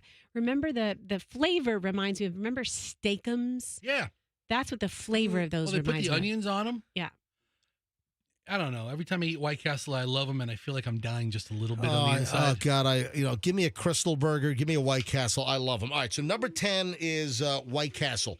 Number 9, the double Western bacon cheeseburger at Carl's Jr. Never had it. Yeah, Carl's Jr. is West Coast. Hardee's we have over on this side of the country. I don't know if Hardee's does the double Western bacon cheeseburger, but Carl's Jr. is number 9. It's a good-looking burger. Number 8, the Whopper. Again, these are the best fast food burgers in America. Number 8 is the Whopper at Burger King. Number 7 is the Butter Burger Cheese Double at Culver's. That's a pretty good. Okay, I'll go with that. That's a good burger. That's a good one. Culver's is a good burger. Yeah, I mean, you're going to sit there and wait a minute, but it's going to be fresh. Culver's makes a very nice product. Their butter burger's very decent. All right, number 6 is the double meat Whataburger at Whataburger. Now, I thought we used to have a Fester, didn't we once have a Whataburger on Hillsborough? We did. Whataburger made a big push into Florida, and it never panned out. It failed. Yeah, there was like 3 or 4 Whataburgers in the greater Tampa. 10 years ago. But Hillsborough Avenue had one, and had the big orange roof. Yeah. I remember some guys out of Jacksonville tried to start it, and it just never took. Whataburger didn't work here, and it probably should have. That's number 6. Number 5, the cheeseburger at Five Guys. That's a good burger. Oh, yeah, and grab some fries while you're there. I like a good Five Guys burger. To me, they feel sloppy, but I like that in a burger. The lettuce is kind of slopping off. Of course a burger should be sloppy. Yeah, absolutely. Yeah. All right, so number 5 is the cheeseburger at Five Guys. Number 4, best fast food burgers in America, the Jumbo Jack cheeseburger at Jack in the Box. Never had it. Didn't I hear that, isn't Jack in the Box making a push into Florida now? I thought I heard or read that Jack in the Box is making an expansion into Florida. I thought I did. All right, number 3 on the list the barbecue rodeo burger at BurgerFi. I'm looking at the BurgerFi menu right now because I love BurgerFi, but I always get the CEO. Ooh, that's double premium Wagyu blend, truffle aioli. But the barbecue... What is that, burger, $37? Pretty much. Pretty much. But the barbecue rodeo burger, that says it's described as double antibiotic free. How can it be double antibiotic free? What does that mean? They kill the antibiotics. Oh, never mind. I just figured it out. It's double patty, I bet. Oh, double. Yeah, there you go. All right, so that's number 3. Number 2, and this particular spot has been unseated for the first time in years as the top fast food burger in America. Coming in at number 2, it's the Double Double at In-N-Out Burger. And In-N-Out, I believe, is as far east as Texas now. I don't think they're beyond Texas. And, they say they're not going to expand to the East Coast. So I wouldn't hold your breath for an In-N-Out. But you get out to Vegas. Yeah, you got an In-N-Out right near the Strip, right across, from the 15. You go to L.A., they're all over, the Los Angeles area. This is a In-N-Out. West Coast chain dominated list. Yeah, this is really West Coast heavy. But here we go. Are you ready for number 1? Another West Coast franchise that's making its way east? Yeah, and we have one here. There's only one in town right now, and I got some good news for you guys. Oh, tell me. Got some good news. So the number 1 fast food burger in America now, according to USA Today and readers voting, the editors picking, number 1 is the Double Char at the Habit Burger Grill. The Habit, Habit. We have one Habit in town. There are more coming, I've come to find out, but there's only one The Habit Burger Grill in town, and it's in Pinellas County. Give me the exact address. It's in Largo, but give me the exact address on this thing. Listen to this. Number 1, Double Char, The Habit Burger Grill, charring burgers over an open flame since 1969. The Habit Burger Grill started in Santa Barbara, California. Bet you Oprah did a bunch of these things. And has grown to some 350 restaurants. Order the Double Char from the California-inspired menu and get ready for 2 freshly char-grilled beef patties, caramelized onions, fresh lettuce, and tomato, pickles, and mayo on a toasted bun. You can also add cheese. Number 1 is the Habit Burger Grill, and it turns out that a guy that I know who lives in my neighborhood has the franchise rights in the area for the Habit Burger Grill.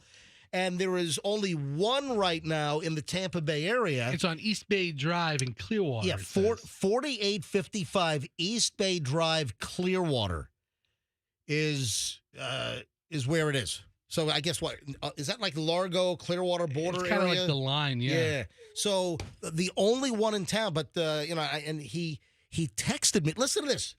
He texted me the link to a Q105 story. It turns out Gino. Yeah. I'm actually on that story right now. I was just going to tell you, Gino went there to try this burger. Gino, our afternoon drive DJ here on Q105, he saw the USA Today best burger list in America, the fast food burgers, and he had no idea that there was this Habit Burger Grill in town. And then when he saw the USA Today list, he's like, oh my God, there's one in Clearwater on East Bay. He goes and tries it and then writes a whole story. It goes takes all kinds of pictures. It goes up on our myq105.com website. And my neighbor, friend, who owns the franchise locally, he sends me a text. Hey, your radio station wrote a story about my burger place. I'm like, I didn't even know he had I know the guy from the neighborhood. I didn't even know he had the burger place. So I've got good news for you guys. What's that? Friday morning, they're bringing in. Yeah. Oh, man. I was actually going to leave here and drive there. It's only 20 minutes from here. I'm like, I got a hankering for a burger now. It's just west of US 19 on East Bay. Yeah. Friday morning this week, the Habit Burger Grill is going to be bringing in a whole bunch of award-winning #1 fast food burger in America right here to the MJ Morning Show. You know, Gino brings this up, and looking at the picture, I can see why, but he compares it to a Five Guys burger. Gotcha. The way the cheese kind of like melts into the meat the way it's supposed to, and like looking at this picture, looks nice and sloppy with the shredded lettuce. Yeah. How many of these places actually have a drive-through? Because that is my definition of a fast food burger. Yeah, I don't know. I don't know if they have a drive-through. Do Five Guys have drive-throughs? I don't know. The one that I know on Kennedy does not. Yeah, unless you have an old person that hit the gas instead of the brakes and drive right through the place. I'll make my own damn drive-through. Move those potatoes and peanuts. Anyway, listen, I'm excited. So the Habit Burger Grill from East Bay and Clearwater, #1 fast food burger in America. They'll bring a whole pile of burgers to us live, about 8:30, I think. So Friday morning, we'll do a live taste test right here on the MJ Morning Show. I've been made aware that Andrew, our producer, yes, pilfered a sound that I made on the MJ Morning Show. I know what it is. What did he do? What sound? Hey, Andrew, turn your microphone on. Turn your microphone It's on. All right, and make sure your phone is on non-vibrate. Make sure your phone is on non-silent, okay? All right, I want you to listen. I'm going to call Andrew's cell phone, and look, people are calling Andrew right now. He's in the producer booth. Silence the phone in there. All right, so let me call Andrew, and I want you to hear what Andrew's new ringtone is. All right, listen to this. Calling Andrew, 813-417. Don't worry, I won't give out your number like Fester's. Listen to this. Calling Andrew.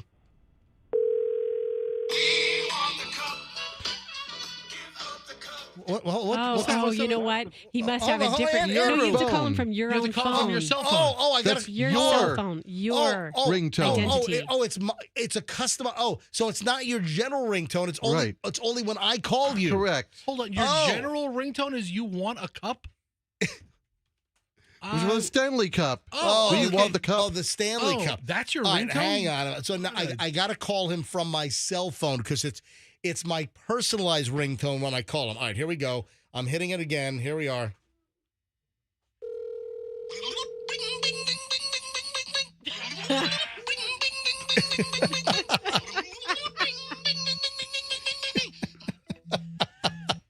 So that's Andrew's ringtone for whenever I call him. You hung up on me.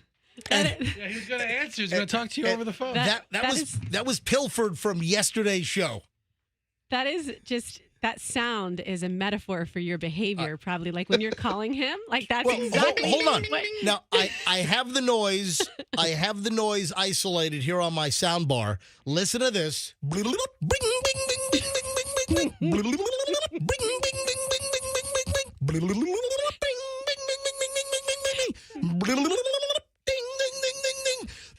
All right, do you remember what that was from on yesterday's show? Of course I do. That's probably exactly what you sound like to Andrew when you're talking to him when you call him. So it's perfect for you. What was that from? Yes, it's because you were sitting behind or sitting near the child with the iPad that was playing the games on the plane that you didn't appreciate it. And that's what it sounded like. I'm on Cayman Airways KX202 from Grand Cayman to Tampa on Monday afternoon.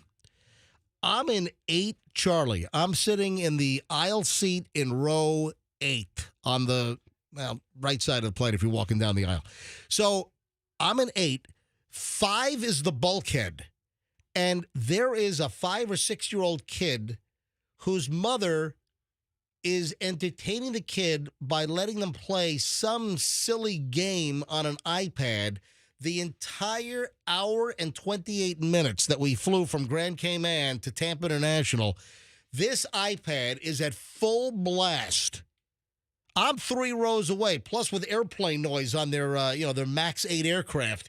And it's just going bing, bing, bing, bing, bing, bing, bing, bing, bing, bing, I mean, the entire freaking flight.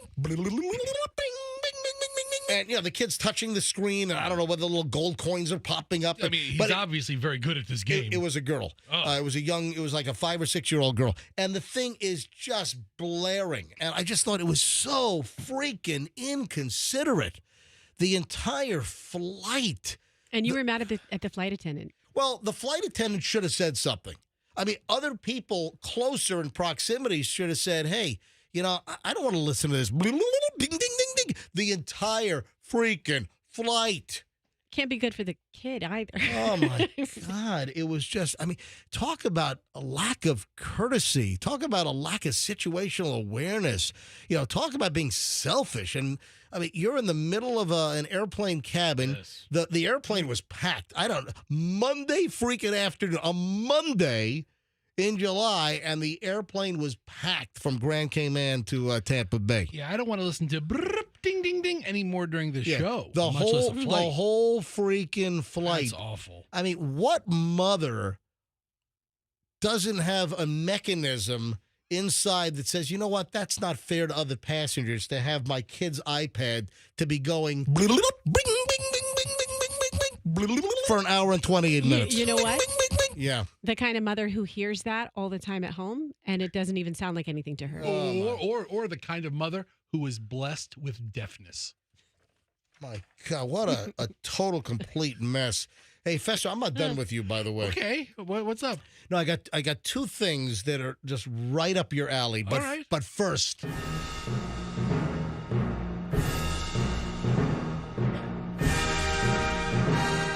it is time for an official Olympic update here on the MJ Morning Show. Oh, my God, that picture of the surfer floating in midair is the most... Yes. The most amazing photo that I've seen in a long... That's like that famous picture of the bear catching the salmon jumping up into its mouth, like in Alaska or something. Hold on, I can't tell if you're putting me on or not. What? I couldn't tell if that was sarcasm in your voice. Oh, No. That was the coolest picture. Because I think it's a really cool picture. Dude, why cool. would I not think it's a cool picture? Why would you think I'm being sarcastic? It's the coolest freaking picture I've seen in a long time. Okay, I don't know. You're kind of a sarcastic person. It's a phenomenal picture. Okay, good. We agree. It's pretty cool. Yeah. If you haven't seen this thing, just do a quick little Google search. If you haven't seen the picture of this surfer in a mid-air celebration, he obviously comes off of a wave, and so he has some air, and he's standing like it's like in mid-air.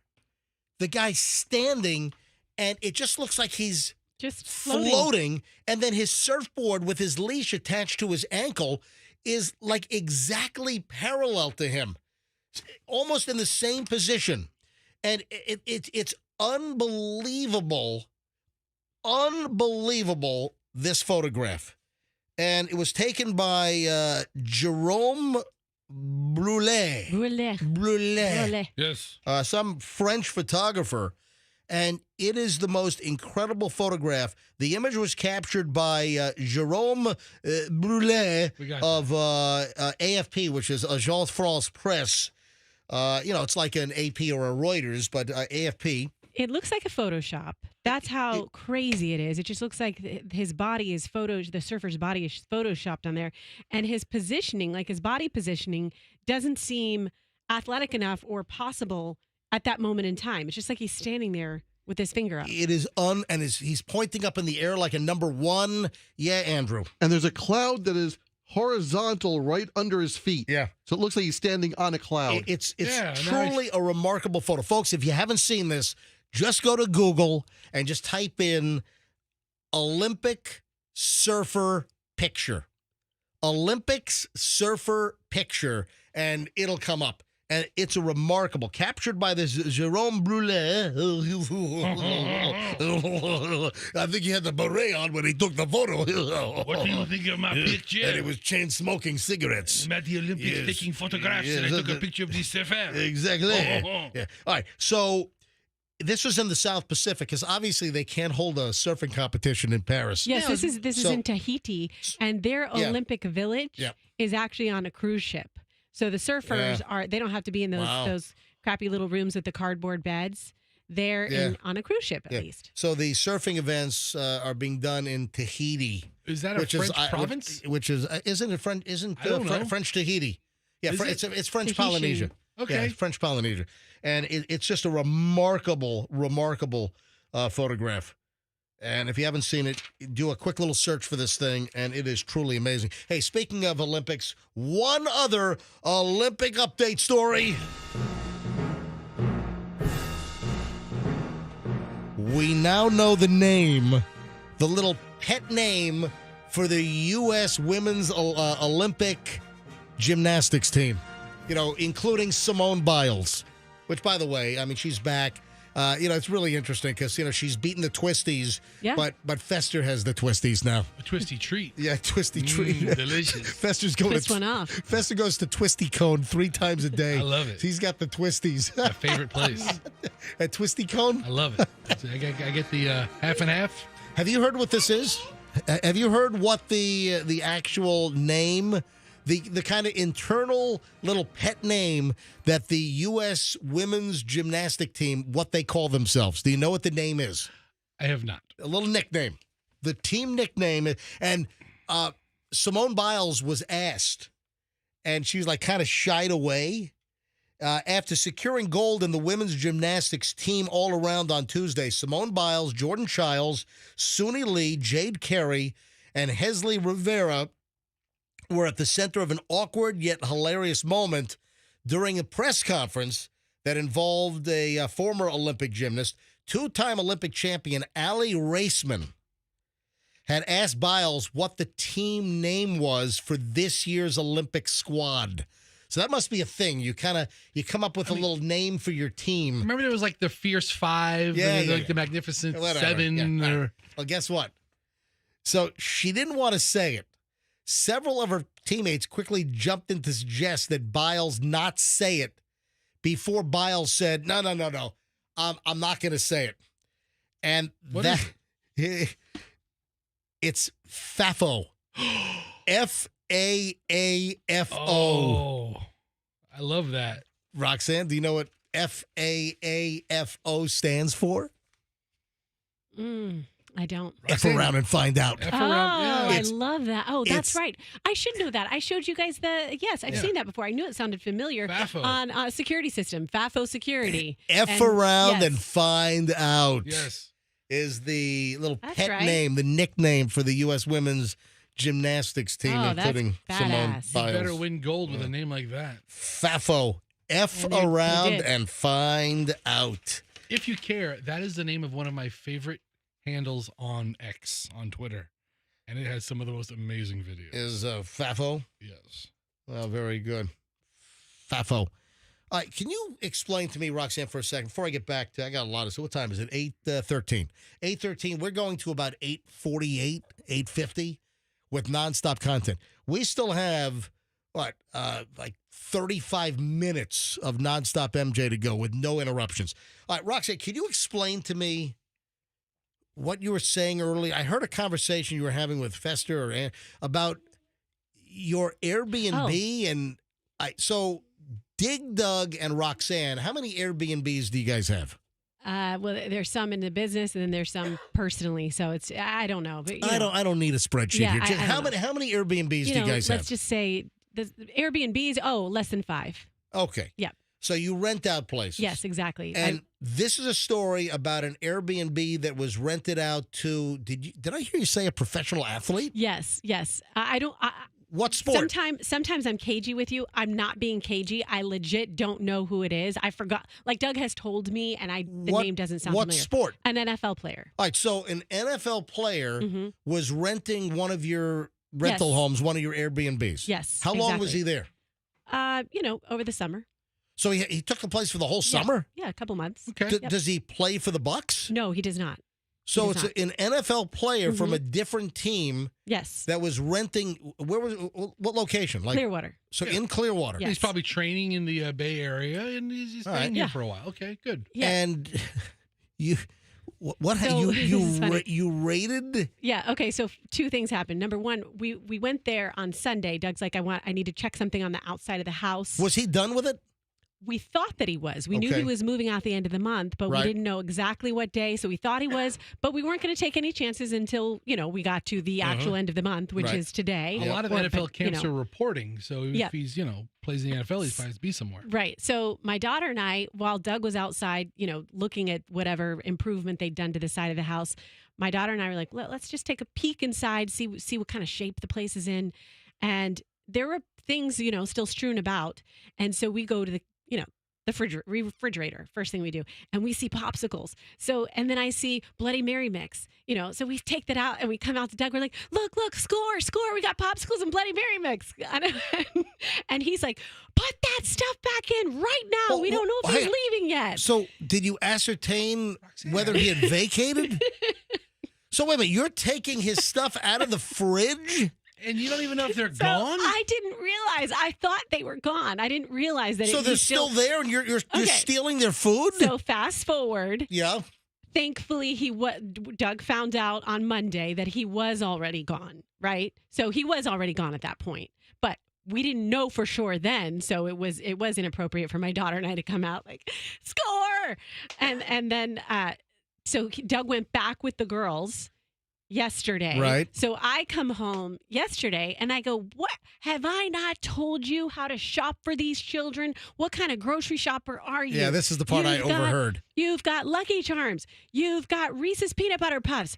I'm looking at all these sugary cereals. So you thought that Doug went to the supermarket to buy the girls all these sugar-filled Sugar Shocker cereals? And then Taviana lifts up this big, ginormous thing of protein powder. She's like, look, Mom, we can make shakes, chocolate shakes. Well, the guy left all of this stuff? Yes. So you guys took all these sugar-filled cereals? I mean, what is the etiquette? Aren't the guests supposed to take it or throw it out? It doesn't matter. I mean, he left it, and you pay for a cleaning fee. Yeah. So I'm amazed that here you have an NFL football player that rented one of your Clearwater properties at Airbnb. Exactly. And his place is loaded with junk food, popsicles, and sugar cereals. Good stuff. Yummy stuff. Were these unopened boxes? All unopened. Okay. Yes.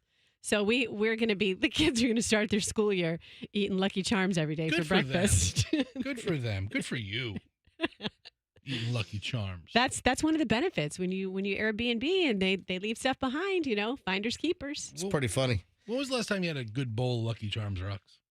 Oh, I'll sneak a bowl here and there. Don't worry. I'll tell you what I love. Get my Lucky Charms in. It doesn't happen often, but I do buy Joe's O's.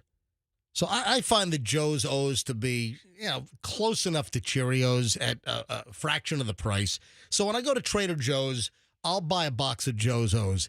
And I like, two things. I don't do this as often. I love taking just regular, not like the Honey Nut, where they add all kinds of sugar. You just take Cheerios, regular, or Joe's O's from Trader Joe's. And I love a bowl of those little oat rings and a bowl of chocolate milk. Yeah. Okay. And I'll tell you, whenever I had cereal as a kid, I did not use regular milk because I don't like regular milk. You're chocolate milk. I love chocolate milk. Even to this day, I love chocolate milk. And you pour some chocolate milk into a bowl of Cheerios or Joe's O's, man, that's a good. Yeah, and what I typically do though is I'll just take a whole handful or a half a bowl full of Cheerios or Joe's O's and put it in yogurt. Just mix like vanilla yogurt, or I love the Brown Cow cherry vanilla. That's my favorite yogurt on the market. Brown Cow cherry vanilla. Don't go to Publix; they don't carry Brown Cow for some reason. You got to go to like Rollin' Oats, Whole Foods, or Sprouts. They have Brown Cow cherry vanilla. Quite the experimenter with your cereals. I eat the Oat O's, and I know that I've had an impact. I know that I've had an impact on Brown Cow cherry vanilla yogurt sales in the Tampa Bay area, because when I'll go to one of the stores that I just mentioned, like Rollin' Oats or Sprouts or Whole Foods, I'll look at the bins and every flavor is there, but the cherry vanillas are always like either out or they have the least amount on the shelf. Yep, that's your consumption. Yes. No, I think it's promotion. It's me talking about the damn thing. Yes, the folks over at Brown Cow are naming a cow after you. My favorite yogurt on the market is Brown Cow cherry vanilla. Anyway, so tell me if you've heard of this. Yes. Brides are now having cheap weddings during the middle of the week. Have you heard of this? Like on a Tuesday? Yes, and they're doing brunch weddings. This is like a trend that some people are actually glomming onto. Brides are having brunch weddings midweek, and they're saving tens of thousands of dollars in wedding costs. Good for them. Yeah, that's an idea. Yeah. I mean, the wedding industry is so expensive, and it's so much. Yeah, this was a New York Post piece, and it said, for Nova and Remo Styles, getting hitched was a numbers game. With dreams of hosting a luxurious 12-hour event for 350 invitees, the couple found wedding venues and vendors across New York City asking no less than, take a guess. Take a guess. One day, 12-hour event, 350 people, $30,000. No. I don't know. I have no Roxanne, idea. you want to try? Yeah, I'll say 130,000. You're very close. I'm not afraid to even go over. $150,000. Okay. 150 grand. So rather than becoming frustrated by the figures, the pair figured that they could come up with a way to keep the cost much, much lower. First of all, they sold tickets to the wedding. Okay. Nova 30, a lifestyle influencer from the Bronx, and they saved tens of thousands. So they sold tickets, but then they did it as a weekday brunch. I can't think of too many people I love enough to buy a ticket to their wedding. So, all right, first of all, I don't like the whole selling tickets to your wedding. I'm not a fan of that, but this apparently is catching on. People that are doing like off-peak wedding, like a Monday morning at 11 a.m. wedding. Right? That'd be great. Guess what? You got some availability. You might be able to score a better deal than a Saturday in June. I mean, weddings screw up everybody's weekend. If especially if you're not that close to the person. I've always dreaded getting invited to weddings. Even my own brother's wedding. I remember that. Yeah, I don't like going to weddings. What do you like going to? Funerals. It's not true. What's wrong? Bite your tongue. Funerals are usually held during the week. Bite your tongue. Usually air conditioned. Yeah. Okay, so let me ask you this: if a bride does a getaway wedding, is that a way of saying don't come to my wedding because that travel can be really, really, really expensive? Destination. We've talked about destination weddings, and I think they're grossly unfair because you've got selfish, self-centered brides that set these destination weddings. Like I told the story. Yeah. Good friends of ours, their daughter is like 33 years old. Good friend of hers, she had two friends this summer with destination weddings. One was like in Costa Rica. The other one was on the Amalfi Coast in Italy. And it was like a $10,000 proposition to get to the wedding, pay for the hotel, the gift and everything. I mean, that's ridiculous for you to have a destination wedding and expect people to fork out thousands and thousands and thousands of dollars just to get there. You know what? It's funny we're having this conversation because that destination wedding segment aired on Monday on the Best Oh, it did? Yeah. Oh, it just ran last week? On Monday. This week? This week. Oh, because we were still off on Monday. We came back live yesterday a little on Tuesday. But here's my question for you, MJ and Fester. Does this make it, like if you have a brunch on a Wednesday, you are asking people, presumably, possibly to take a day off of work to burn a vacation day, but that's a lot less of an ask than spent thousands of dollars to come travel to the Amalfi Coast. So I think it's actually a softer thing. And then maybe you can even get away with, I've got a doctor's appointment, and you go to your little brunch wedding. On the best of it, I remember, the basic confines of the segment. Did we take phone calls asking people to call up with, were you invited to did we take calls on that? Yes. Yeah. We talked about the daughter who had to go these crazy destinations. Hey, you want to hear another wedding day story? This woman expected her cousin, a tattoo artist, to give the bride a tattoo at the wedding.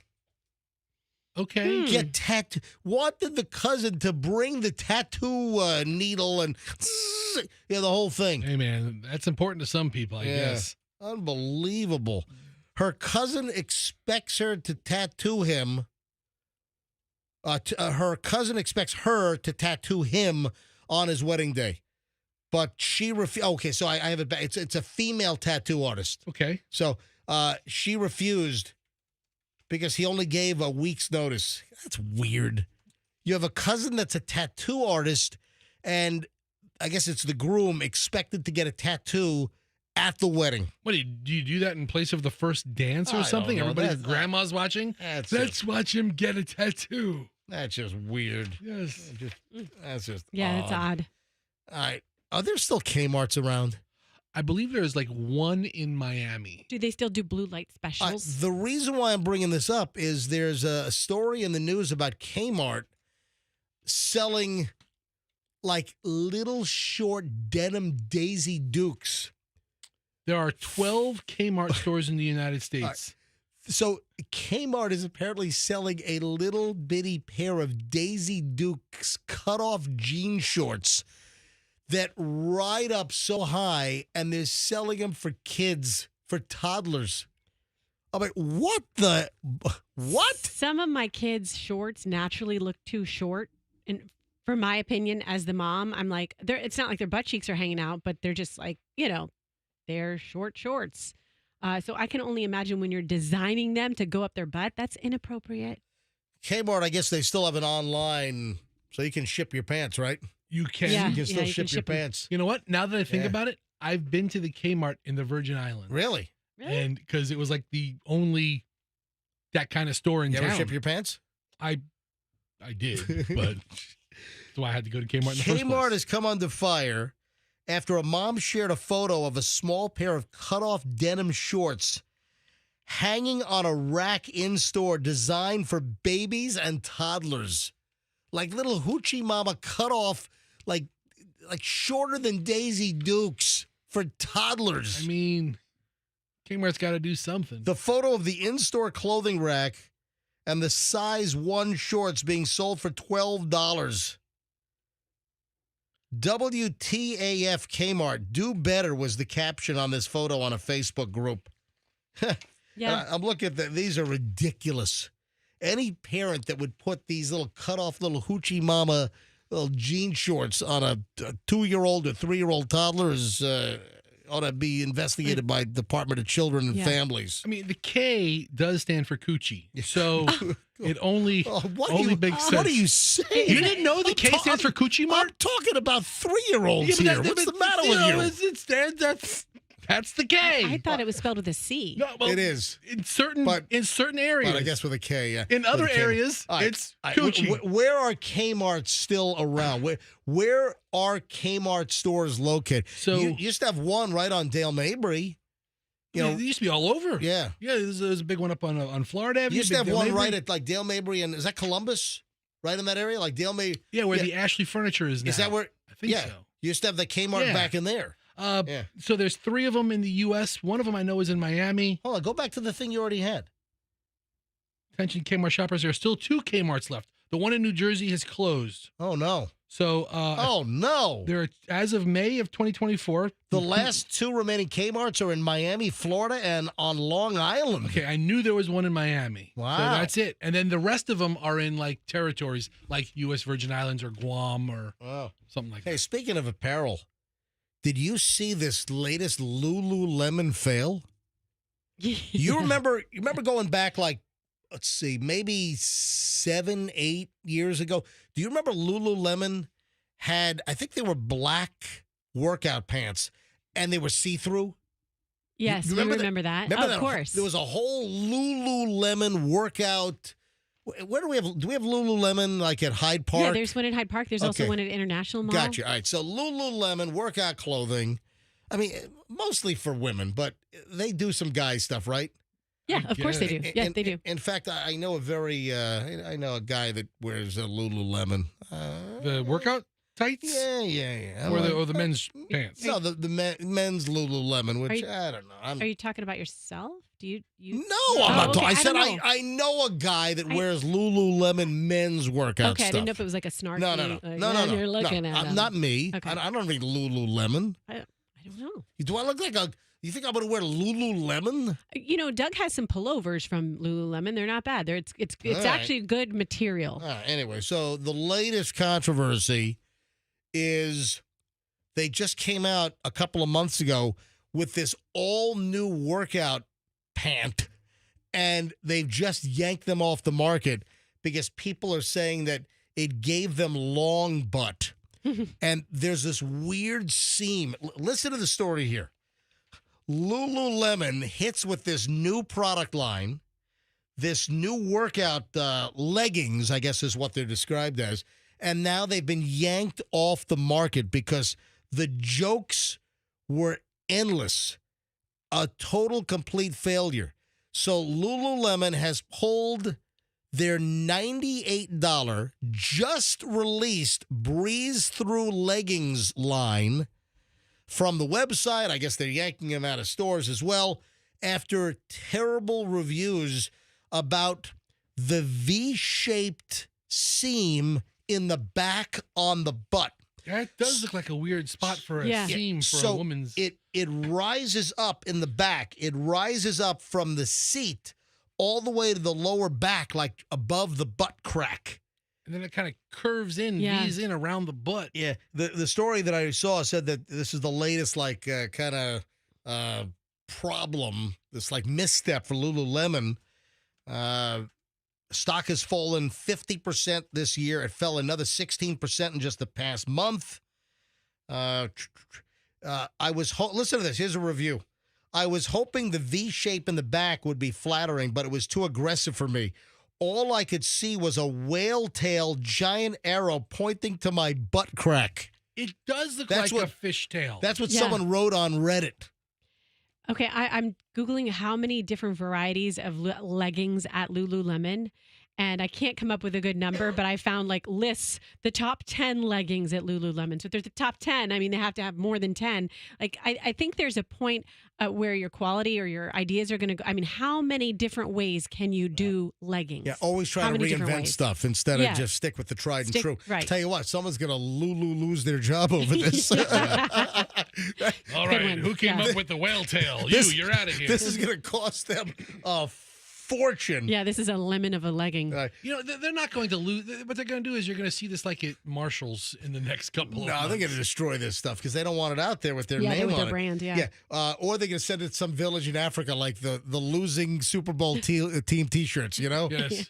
Bunch of people walking around with water jugs on their head and Lululemon. Yeah, it's like, Philadelphia Eagles Super Bowl championship T-shirts and hats. They're running around Tanzania right now. All right, so here's another one. What's really weird, actually, with these ones is the back seam. A reviewer says, do you see that? I'm not sure what's going on there, but that's not very cute.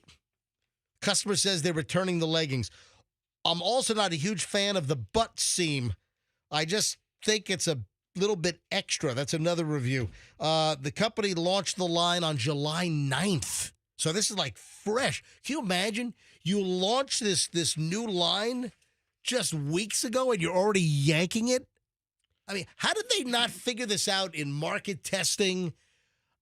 Don't they do focus groups? Yeah, you know what? Here's the thing. I'm reading some of the other reviews, and they're saying a lot of the women find them not flattering because they also, in addition to elongating them, they flatten them. And I've got to be honest, I've tried some Lululemon leggings on where they have flattened to my butt, and I'm like, I'm not paying I'm not paying close to $100. My butt better look its very best. Wow. It better be, you know. Yes, I was saying the same thing. The company, Roxanne, that butt better look great. Lululemon, for that much money. Lululemon launched the line on July 9th and marketed it as an innovative product with lightweight fabric and quick-drying material, but apparently they totally missed on real-world women wearing these things saying, oh, my God, this makes my butt look like a horror show. There is one Lululemon store that completely lucked out and got rid of all of their supply in one fell swoop. Oh, it was a theft. Yeah. They were broken into. Yeah, it's in Cincinnati. The Cincinnati store was taken. They were burgled? For $30,000 worth of Lululemon stuff. Yeah, that's... 3 women walked in and cleaned them out for $30,000. They were bad butt burgled. They took all the whale tail they're called shorts. breeze-throughs. They took them all. Yeah. They breezed through and That was the line. It was the the $98 breeze-through leggings line. The sales associates were thanking them. Thank you. Thank you. All right, so, hey, listen to this. So Lululemon has responded. Now, obviously, they yanked them off the market. Oh, what do they say? First of all, J.P. Morgan analyst. What do they have, an analyst in the leggings space? The analyst wears. Yeah. Matthew Boss said in a research note the leggings received 3.1 stars out of 5 on 112 reviews, and the back seam was frequently mentioned as a top complaint. Customer feedback was indeed the reason for pulling the leggings from the market, said this analyst, writing that customers' first concern was a back seam in the shape of a V, which customers cited as unflattering, giving them a long butt. God, imagine how mad you'd be if you go to your closet and let me put my breeze-throughs on today that I paid almost $100 for, and it makes my butt look longer than my thighs. If I'm paying that much money, it needs to be pow. Lululemon gave a statement to CNN and said that it takes customer feedback very seriously. I've never seen Roxanne so passionate about anything. The way she is about the way her butt looks. It better be pa-pow. If it's not pa-pow, give me back my $100. Here's what Lululemon said. We have made the decision to pause on sales for now to make any adjustments necessary to deliver the best possible product experience. The question is, how many pair of these breeze-through leggings with the weird butt seam, how many did they make?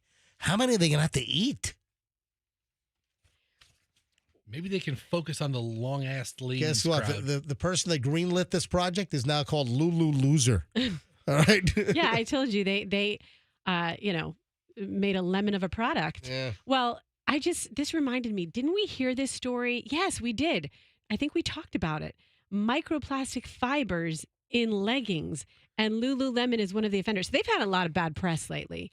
But so you said, who's going to eat these? The fish are, when the microplastic dissolves. All right. The fish end up eating everything. Yeah. Guess what is having a reboot? Are you ready again for the Audio Daily Double? I've been doing this a lot lately. All right, here we go. Time for the Audio Daily Double. All right, I'm going to give you a little snip of the song, and this is your clue as to what is getting a reboot. Are you ready? Here we go. St. Elmo's Fire. Do you know it? Oh, what? Yeah, St. Elmo's Fire. You guys are getting good. Roxanne, you are on fire. Yesterday, you guessed the other one? 2 out of 2 yesterday. Well, no, I guessed the song. I just didn't have the right artist. That was a tiny snip. Yeah. That's it. It's very good. Does middays on I was just going to say, Q105. I've heard that snip quite a few times. Yeah. Because that means to stop talking. Mm-hmm. Or star. It's a good song. I always like this song. John Parr, of course, St. Elmo's Fire. Man in Motion from the movie St. Elmo's Fire. Rob Lowe. The one and only Rob Lowe says that a St. Elmo's Fire sequel is in the early stages.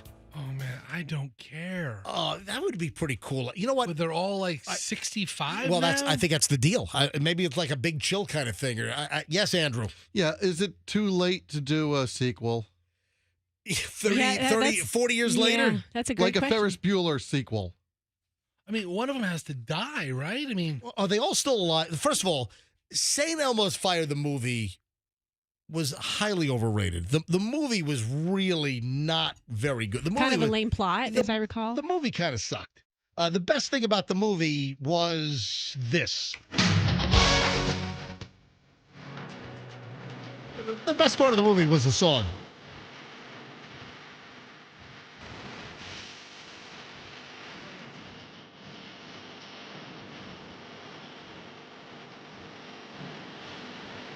Yeah, that's the best part of the movie. And there's another good part. Or what?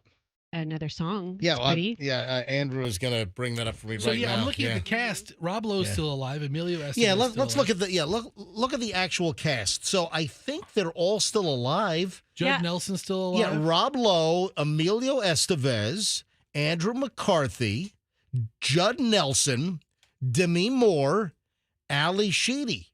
Who else was in it? Yeah, keep going. So you have Winningham. You know, you don't know her name, but you know her face. Andy McDowell? Is Andy McDowell still alive? Yes. I don't know. I don't think of her as dead. Yeah, no, she definitely is. She's young. So what do you think about a St. Elmo's Fire reboot? Okay, I have an idea for a reboot. Let's make it a comedy. Because Rob Lowe, I've seen him do comedy on Parks and Rec, and he's a fantastic comedic actor. So let's do a new twist, a reboot, but situational comedy. Great. Is that a good idea? Run it. The other great song from St. Elmo's Fire is this. Listen. This is so calming and soothing. The love theme from St. Elmo's Fire. Of course, done by David Foster. I can play this on the piano. I love that. You can't play this on the piano. Yes, I can.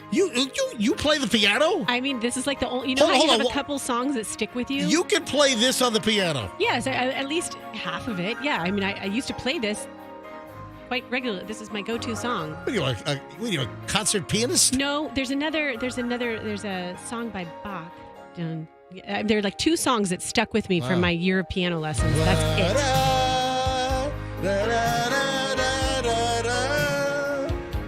All right, so as long as they bring back St. Elmo's Fire and the love theme, and we're looking for the possible reboot, the early stages of a new St. Elmo's Fire sequel. I mean, almost 40 years. It was what, summer of '85. So next summer will be the 40-year anniversary of the movie St. Elmo's Fire. Yeah, they're all in their mid-60s now. And of course, David Foster, who composed the love theme, and also I believe he was part of writing the song with John Parr of St. Elmo's Fire. Who he's married to, right? Oh yeah, Catherine McPhee. Have you seen their son play the drums? No. What? No, I'm supposed to see. I'm supposed to see David Foster and Catherine McPhee from American Idol's son play the drums. Pull that up. Pull that up, Buster, if you can. How old's the kid? The kid is. I mean, he's getting older, but this is him when he was, 2 years old, and you're like, what is happening? I mean, of course, look at his parents; they're musically inclined. All right, well, listen, you'd have to have some bad freaking luck to have David Foster as a musical genius and Catherine McPhee, for them to procreate and have like a dud of a kid, a dud musician, zero talent offspring. That's some pretty rotten luck. Okay, so he's 35-year age difference between those two. Oh yeah, yes. Oh, yeah. 2-year-old baby playing the drums. Pull it up, Fester. Okay, hold on. It's mind-boggling. It's like it almost makes you think this child is reincarnated from, a famous drummer or something, or he just has really good musical ear. You want to hear something gross? Sure. So there's a 35-year age difference between Catherine McPhee and David Foster. If I were to do the same thing at my age right now, if I did a 35-year age difference, I would be dating a girl the age of my daughter, Chloe. Yeah, I knew that's where you were going. I mean, oh, my God. Think about it. David Foster did like a guest mentorship on American Idol and met Catherine McPhee and put a ring on her. And she married somebody older than her dad. Yeah. Oh yeah. Good on her. I believe that was the case. David Foster's pretty amazing. All right, so here's the kid playing. This is the kid playing the drums? I don't know if I have the right clip. Is this kid playing the drums to St. Elmo's Fire? Yeah. Looks like he's 4 years old playing the drums. Talented little kid. Wow. Anyway, hey, moving along, a little bit of local news. You saw that the Pinellas County Commission, they approved the Rays Stadium deal.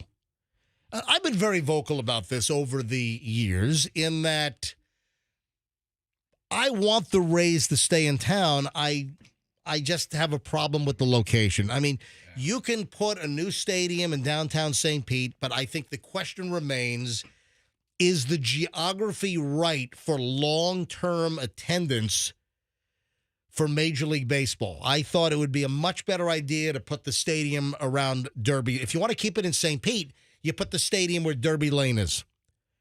You do, and it's kind of, you can do it like very close to Tampa Bay. I don't know how many acres are over there, but the backdrop of the smokestacks from the garbage refinery. Oh, that's the garbage refinery. What is that back there? It's I think it's a power plant, isn't that? I have no idea. Yeah, I think it's. Well, no, the garbage is off of 118th and 275.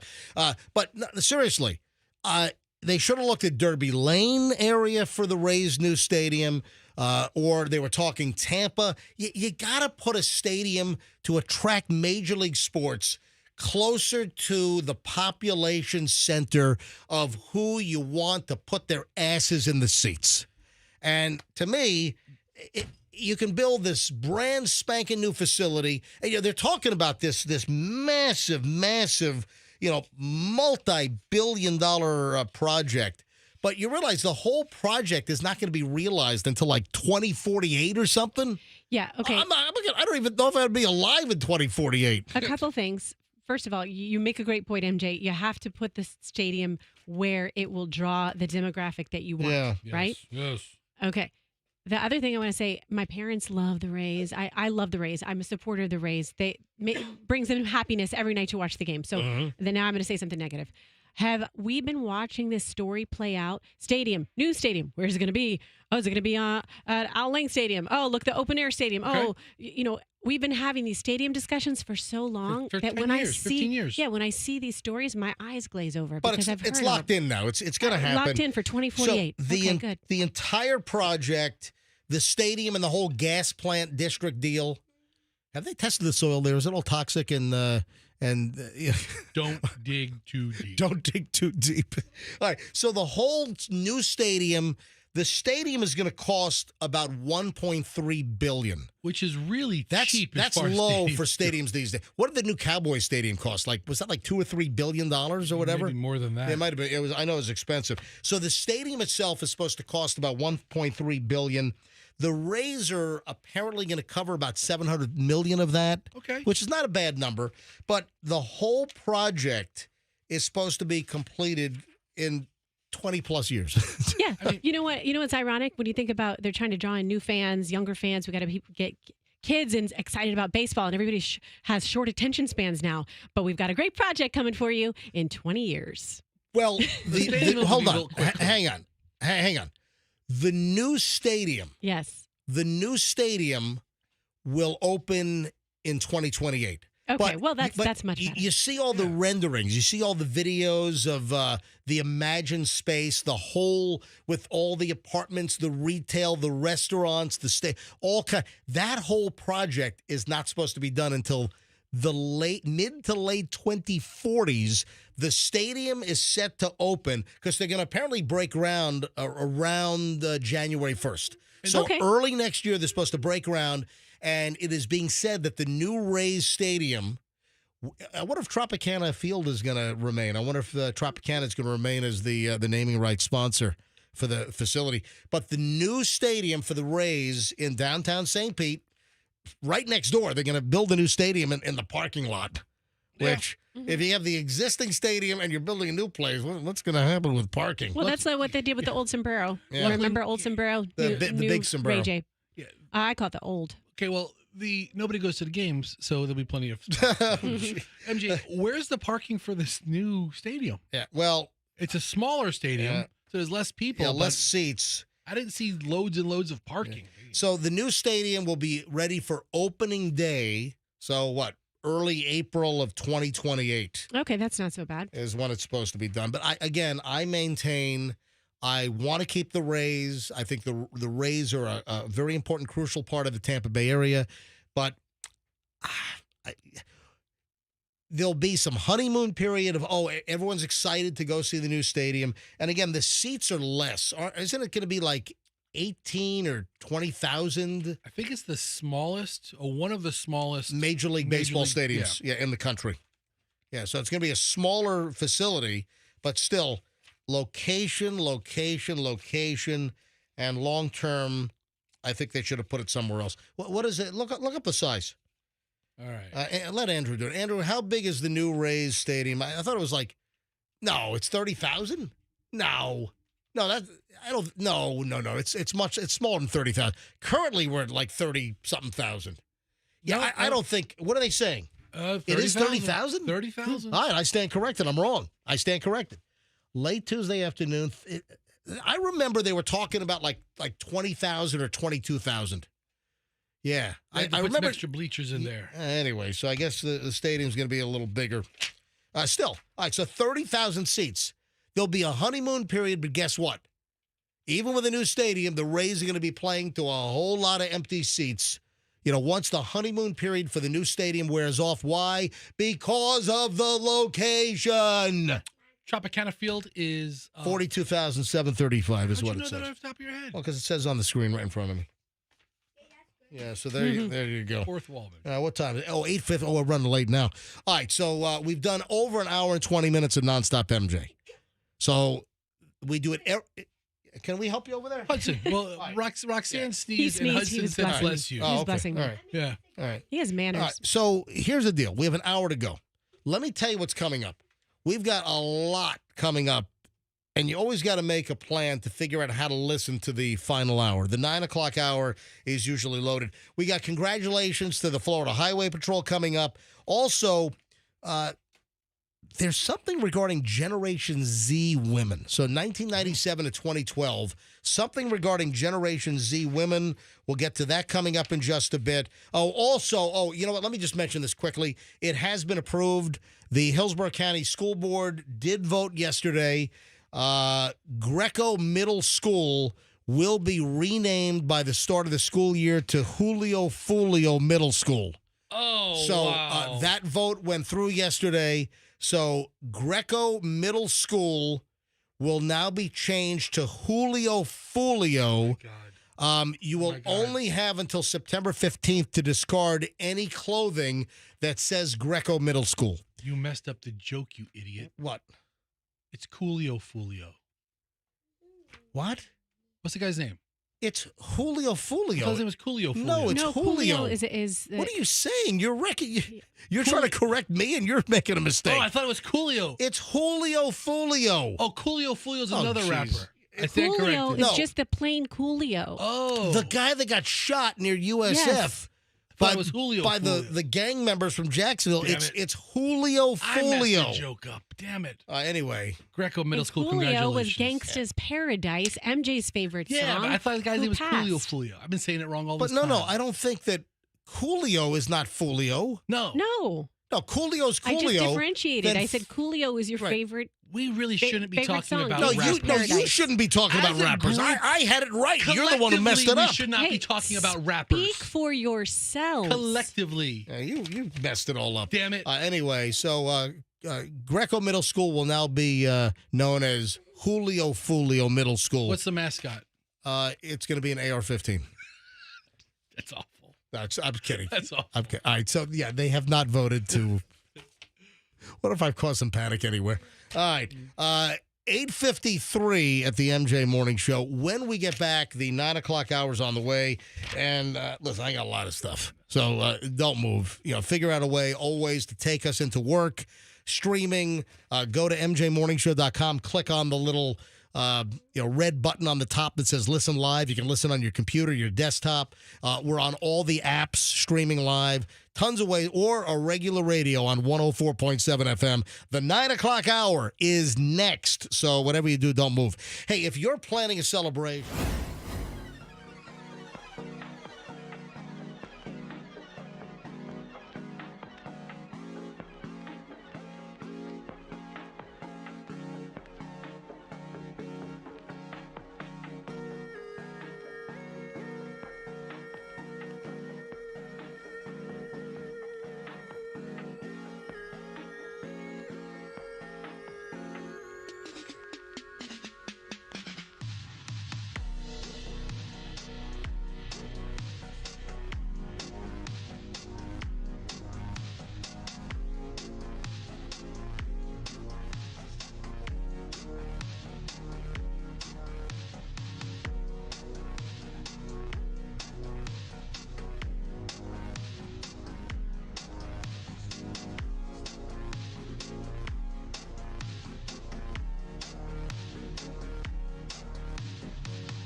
Mason Dixon, Q105. All right, 9:04 at the MJ Morning Show. MJ and the crew. And what do you have on Tampa International Blue, Fester?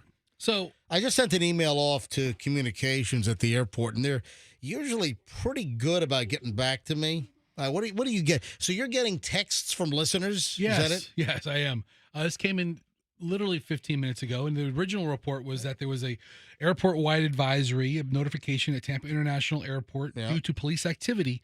Blue Arrival Drive and Blue Express Arrival Drives have been closed. And then there was arrivals. Hold on. Yeah. Then there was an update, and the update says an airport-wide advisory update. This is a notification from Tampa International Airport. Blue Express Arrivals is open at this time.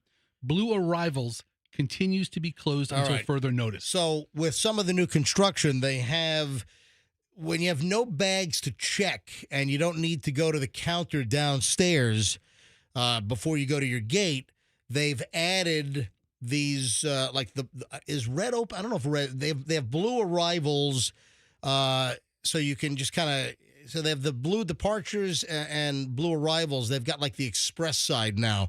So it looks like both were closed. Now, blue arrivals is back open on the express side, but the regular blue arrivals is closed. According to a text that I got from a listener. I mean, I haven't confirmed it with anybody. Due to police activity. Well, listen, again, I don't have this confirmed yet. This is a text that Fester has gotten. Listen, the last time we got an update regarding airport activity, it was the problem with the tires blowing out on that. What airline was that where the tires blew out? American? Was it American? Yeah, well, it was American, right? Yeah. And we were tipped off by listeners on that, and we had that on the air before anybody else. So police are investigating a construction accident near Blue Arrivals. Oh, geez. All right. So Andrew's raising his hand in the producer's booth. Is that what you're looking at as well? Yeah, the tweet from Tampa International. Yeah, TPA police are investigating a construction accident near Blue Arrivals. Blue Arrivals traffic has been rerouted to Blue Departures during the investigation. Man, I hope everyone's all right. I hope no one's hurt. That doesn't sound good. If there's an accident and they're closing off that arrivals area, that's pretty significant. I mean, if there has to be an investigation, even if it's a half an hour, you got to close it. All right. Well, I hope everyone's all right. No flights are impacted. All right. Hey, speaking of, yes. May I interject with some news you can use? Like what Fester just did? I just saw this. Did you come across this, MJ? This was yesterday, but fuel contaminated with water at a Pinellas Park gas station. Yeah, I got it in the pile. I just didn't get diesel to it sales. yet. Okay. Yeah. It's a Shell station. A Shell station in Pinellas Park. It's the diesel pump. They found 7 inches of water in the fuel pump. Yeah, that's not good for a diesel engine. No. Yeah. No. And I saw in the story that this is the second time that there's a company, I think it's a moving company. It's not twocollegebrothers.com, by the way, but there's a moving company, and apparently they got bad diesel before. So your trucks were fouled up with bad diesel prior. Now you got bad diesel again. What are the odds? Well, when are you going to stop buying gas at that Shell station? Was it at the same station? Yes, that's the point. Oh. It's the same station has had water contamination at least one other time. Yeah, the company all about moving Tampa Bay in Largo. Yeah, hey, listen, the bottom line here is 2 years ago. Hey, Shell station, what is it, like what's the address for the Shell station?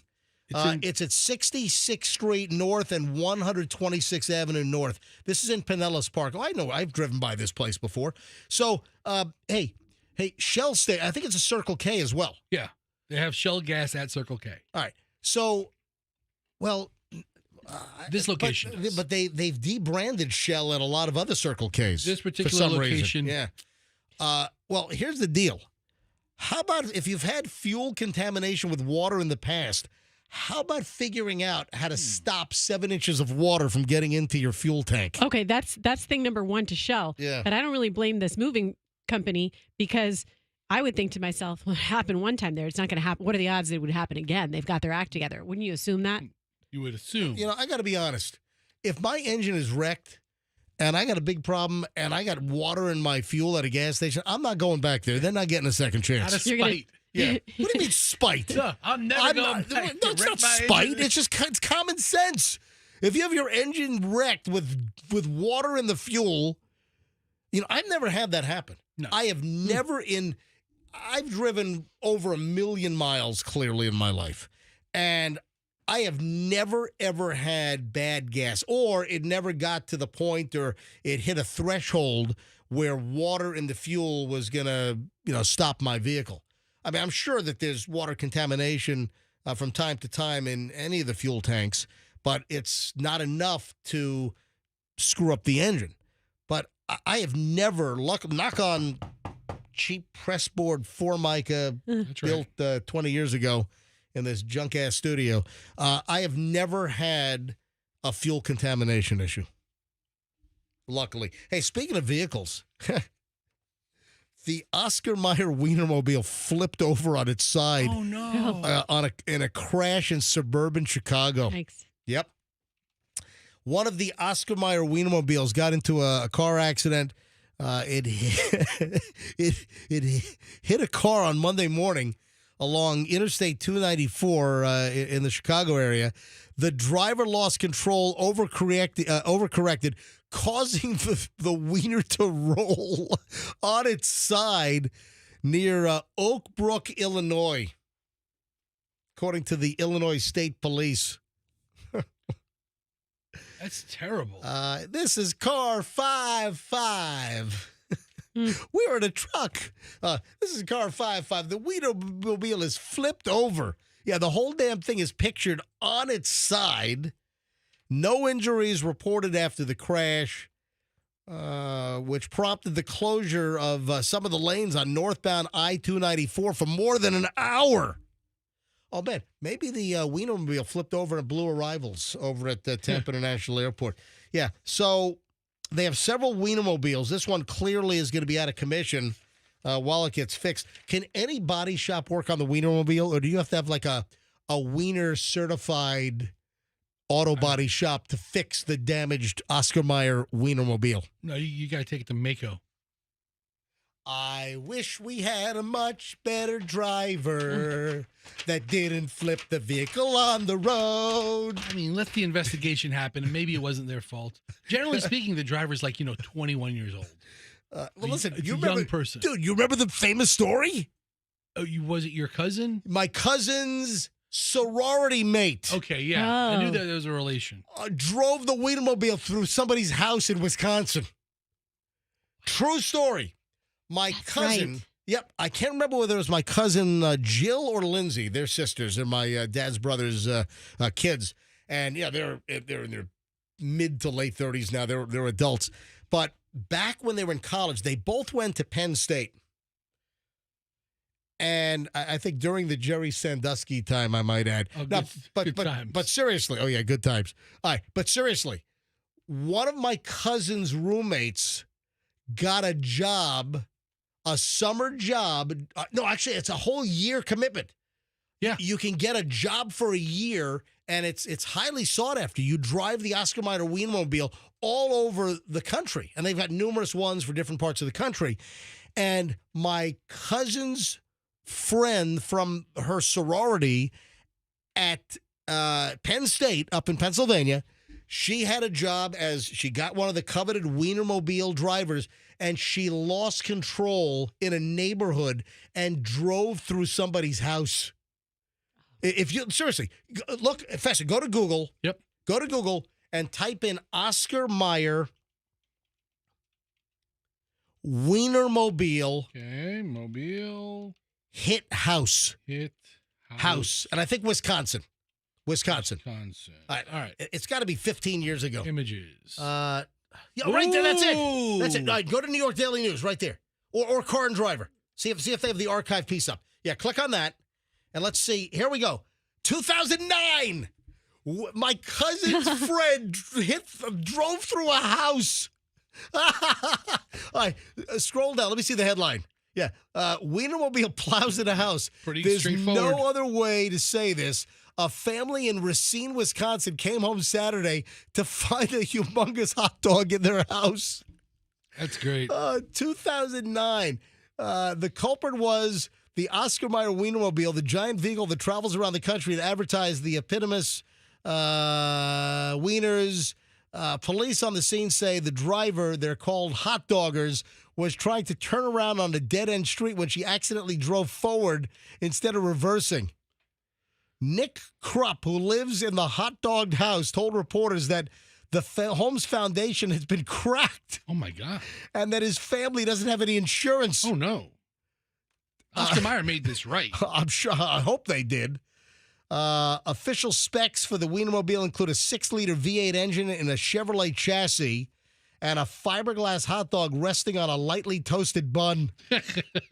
As for the driver, her contract has probably also been toasted. Notice it said her. My cousin's sorority mate was the driver of the Wienermobile that drove through this house in 2009 in Racine, Wisconsin. I got to say, I would love for that to be my claim to fame.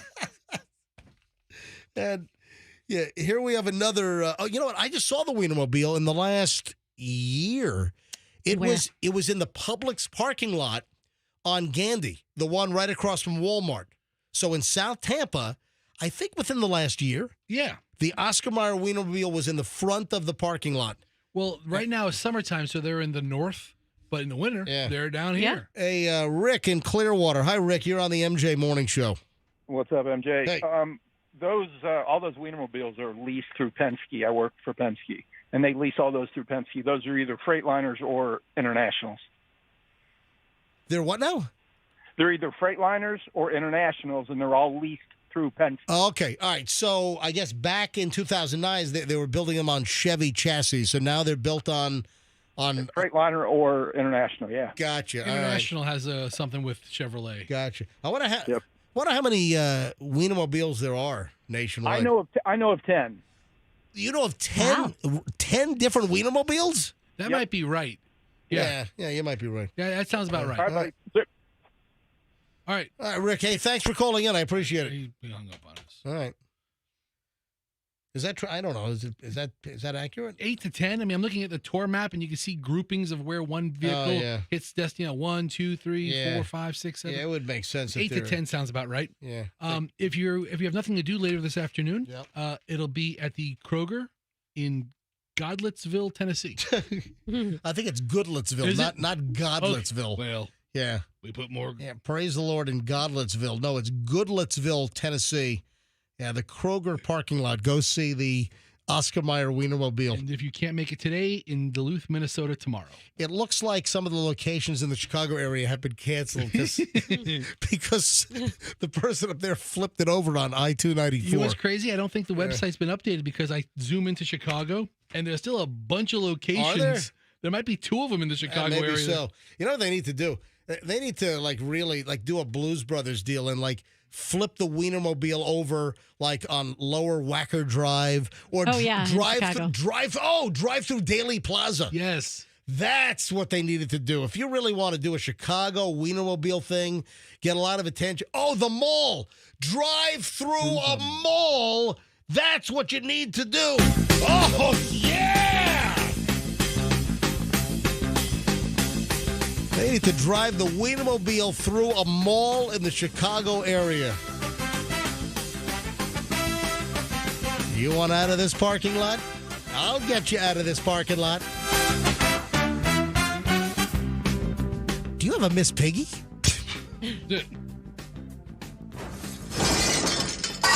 All right. Moving along. Britney Spears in the news. Every day it's Britney Spears, it seems, these days, right? Something every day. Just follow her IG.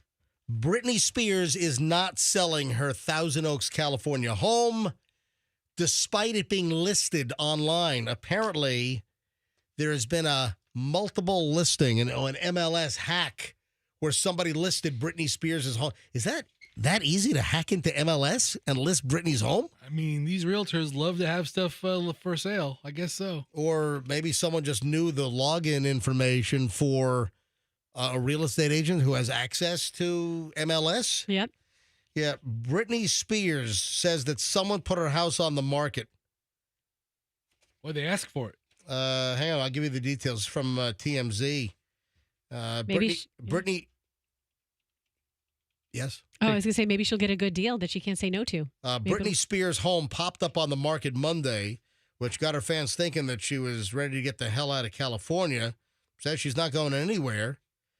Yeah, they noticed that Britney Spears' Thousand Oaks mansion showed up on real estate sites as being listed for sale Monday, and it looked like she was trying to unload it for just under $9 million, $8,995,000, at least based on the listing. However, despite the fact that this info got published and went wide everywhere, multiple sources with direct knowledge tell us the whole thing was a hack and that Britney is not packing up the house. Britney is not leaving California. Her home is not for sale. Oh, my God, people. Really? So now you got to torment Britney Spears by putting her house for sale? Why? I mean, for crying out loud, would you please? Leave Britney alone! Come on! Let's leave her alone. Leave her alone. Maybe we need Ozzy Osbourne's commentary on this. I just don't have that much time to listen to Ozzy spit out a sentence. My God. And it was also posted on Realtor.com, also on Zillow. I guess they pick it up from MLS, right? It's probably all tied together like a web. But Britney is not leaving. Somebody hacked in. Sources told TMZ that Brit's management noticed the listing Monday, which had some bigwig real estate agents attached. We're told that Brit's team hit the agents up, and the agents said they had no involvement whatsoever. So somebody put up like an erroneous fake joke listing. No, I'm looking at the outside of the house. It's quite a place. But Oh, it's quite palatial. yeah. That's where she does all her dancing videos that Ozzy Osbourne loves so much. Just learn a new dance, Brittany. Yeah. All right, 9:21 at the MJ Morning Show. When we get back, final chunk of the MJ Morning Show's next. And listen, I'm not leaving you with like sloppy thirds, fourths, fifths here. We got lots of great stuff in the final segment. I got to get to the Justin Timberlake story, which I did not get to yesterday. A little drunk driving follow-up story. We'll get to that. Also, what the hell is going on with Angelina Jolie and Brad Pitt's kid? I mean, there is a nutty item. Is Angelina Jolie and Brad Pitt's kid gonna kill himself? Yeah, he's having a problem with a particular vehicle. I'll explain coming up in just a matter of moments. Anyway, I got some congrats to the Florida Highway Patrol. There's a lot of stuff coming up in just a second. So stand by. Final chunk MJ Morning Show is next.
Finally gave in 580 laptop, which I have here in the studio. Yeah, it doesn't get a lot of use. I mean, this is really just kind of like my personal internet and printing browsing computer during the show. So it has light mileage on this thing. It was released in October of 2021. Yeah, Windows 11. Yeah, so I've put it off for a long time. It's a free upgrade. So now it's going to reboot 17 times. So listen, I'm used to Windows 11. I have a Windows 11 laptop at the house. My daily driver at home is on Windows 11, but this is on 10, and then I got another laptop in my home studio which is still on Windows 10. So will I give in? Windows 10 has been so stable. I have not gotten the blue screen to death like in over a decade. Yes. It's been a long time since I got, unlike the whole CrowdStrike blue screen to death, a couple of weeks ago. So, Bill Gates thanks you for the download. Thank you. All right, Justin Timberlake, little update here. Justin Timberlake's drinking buddy drove his car after the arrest for drunk driving in Sag Harbor out in the Hamptons on Long Island. Okay. Went back to the scene to get the car. Now, don't the cops typically impound the car and have it towed in a DUI situation? Unless there's somebody there who can drive it home. Yeah, who's not drunk? You would think. But hey, does that make sense? Justin Timberlake's drinking buddy drove his car. Well, if you were Justin Timberlake's drinking buddy, that means you would have had drinks yourself, right? You would think that would be the case. From the page 6, folks, Justin Timberlake's drinking buddy returned to the scene of his arrest and offered to drive his rental car to her house after the singer's drunk driving bust, according to a report. Timberlake was pulled over, as you know, Sag Harbor, Long Island, just after midnight on June 18th. Charged with driving while intoxicated. That's a DWI in New York. Cited for running a stop sign, failure to keep in his lane. The woman reportedly spoke to the arresting officer asking, "Are you going to arrest Justin Timberlake?" Remember, the officer was like 24 years old and had no idea who Justin Timberlake was. Yeah, the cop had no idea. He wasn't starstruck or anything like that. Yeah, despite being intoxicated herself, the unnamed woman who Justin had been drinking with drove his rental car to her property after Timberlake was taken to jail. It looks like it wasn't like an X3 or an X5. It was a BMW SUV. It was either an X5 or an X3 that he was driving. Yeah, the officer, however, refused to let Timberlake go. So I guess she tried to say, hey, can I just drive the vehicle and take Justin home? Oh, she tried to thwart the DUI arrest as well. Wow, she offered to drive him home where he could stay the night at her place and sober up. Officer said no. The woman then asked, if you won't let Justin Timberlake come with me, can I at least take his rental car? Did she just seem less drunk? Was the cop not pay attention to what she was doing? Hold on. The cops, and this is what's important in this story, the cops allowed her to get behind the wheel of the BMW SUV, or in BMW talk, it's the SAV. They allowed her to get behind the wheel of the Justin Timberlake DWI vehicle. Why? Despite, listen to this, despite her being allegedly under the influence herself. Yeah. I mean, they could have had a double banger here. Okay. They could have had a BOGO special. Just pull her over a block later. Wow. I mean, that's just odd. And then we have, speaking of odd, what the living is going on with Angelina Jolie and Brad Pitt's son, Pax? I feel bad for those kids. It's a rough divorce, rough public divorce that the parents are going through. Well, also, Angelina Jolie, hasn't she done everything to, like, poison the kids against Brad Pitt? Yeah, pretty much. This was an adopted child, right? Yes, she has. I think he's from Laos. She has 3 adopted children and 3 of her own. Is that correct? Where's he from? He's from, like, Laos or Cambodia, or... He's 20 years old. Yeah, where's he from? I have to click his Wikipedia. Yeah, Pax, hold on a sec. Pax, Vietnam. Oh, from Vietnam. All right. So he was born in Vietnam. Man, I geographically danced all over the place, but it's Vietnam, not Cambodia or Laos. You did all right. Yeah, I had the right general vicinity.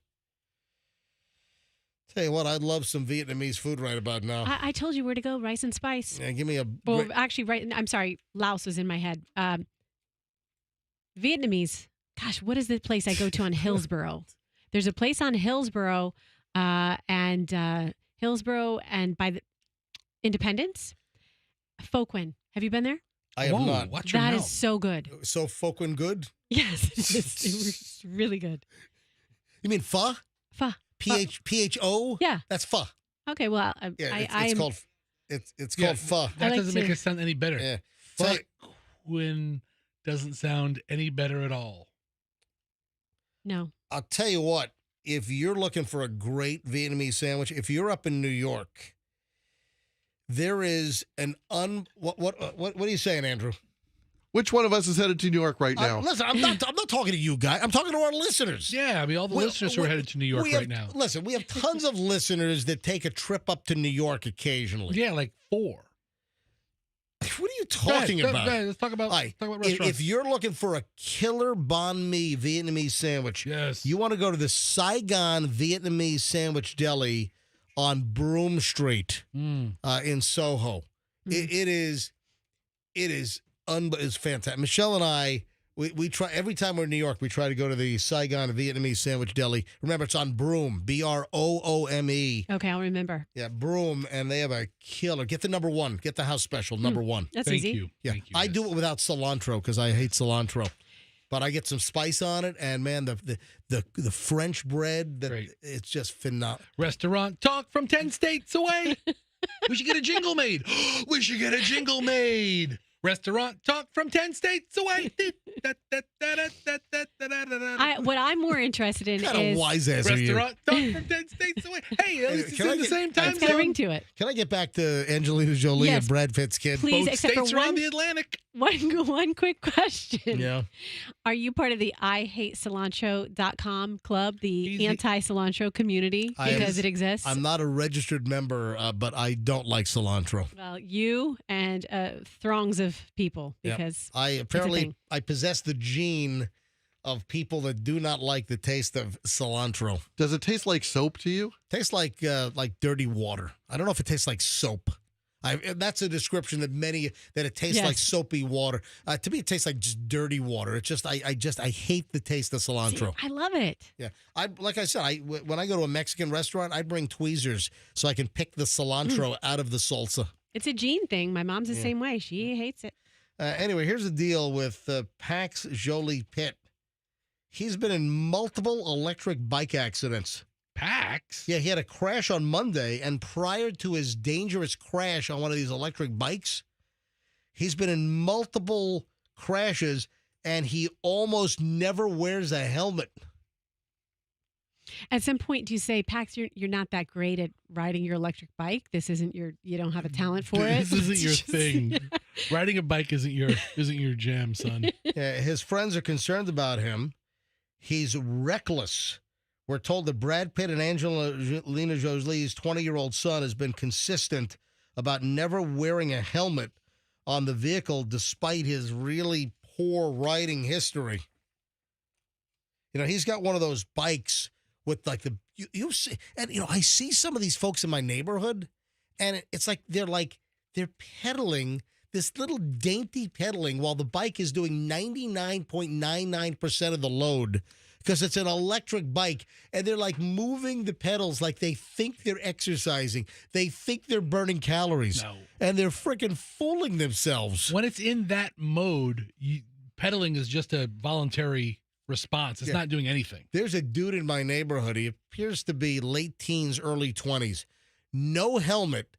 And this guy rides this electric bike at probably 40 miles an hour, pops a wheelie, and will ride for hundreds of yards down the road on the rear wheel. As he jerks up on the handlebars. I'm like, what if this guy like jerks too hard and like rolls back on his head and breaks his head open or something? You put that on Fail Army. You want to get that on your house cam. Tell you what, Angelina Jolie and Brad Pitt's kid is apparently hell on wheels, literally, and he's dangerous and he keeps having accidents. 20 years old. Just he seems too old to take his keys away, but maybe take his keys away. The latest is that he was hospitalized in stable condition after his Monday accident. Pax was rushed to the hospital earlier this week after sustaining a head injury in a crash in Los Angeles. Don't know when he's going to be discharged. Wasn't wearing a helmet.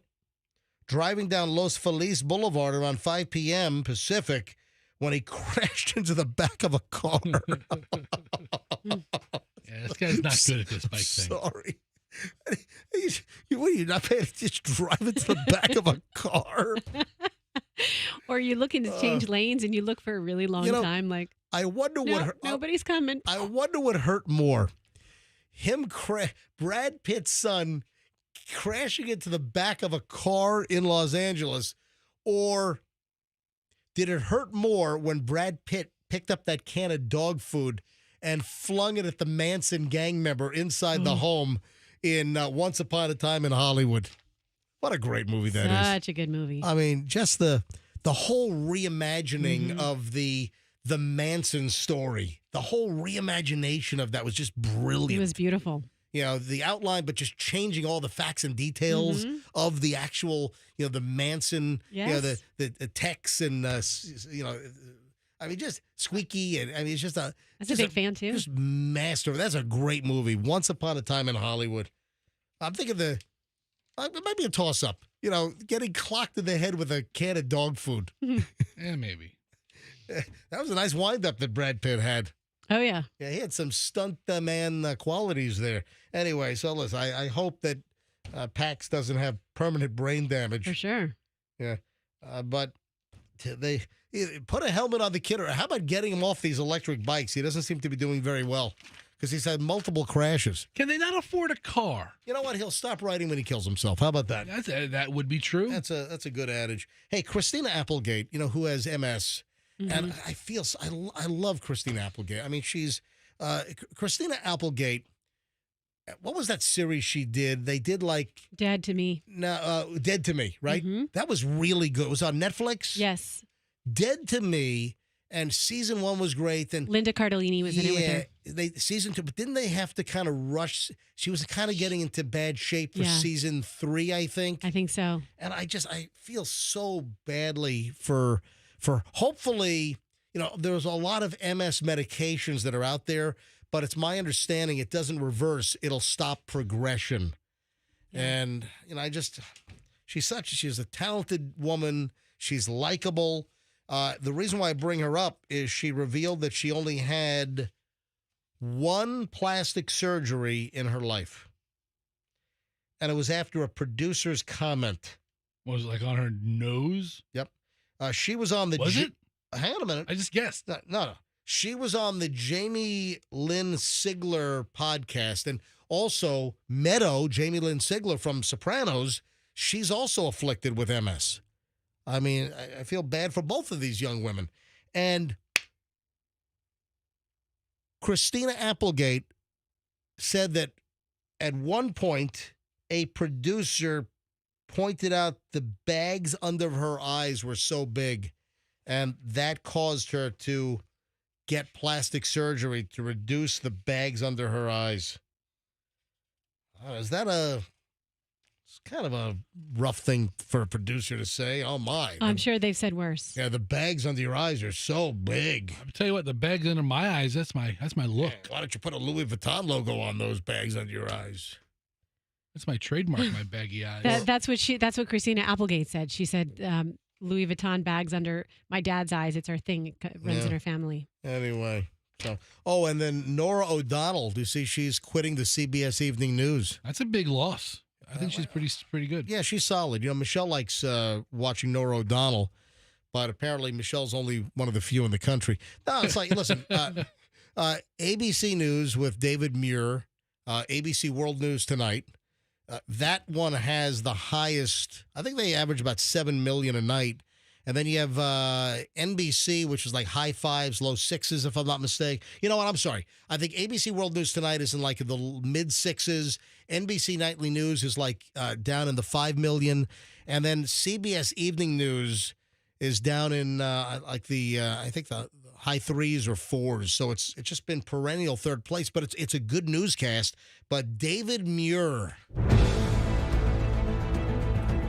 is number 1 in the. And how many people still watch the network nightly news? I do. I'm just full disclosure.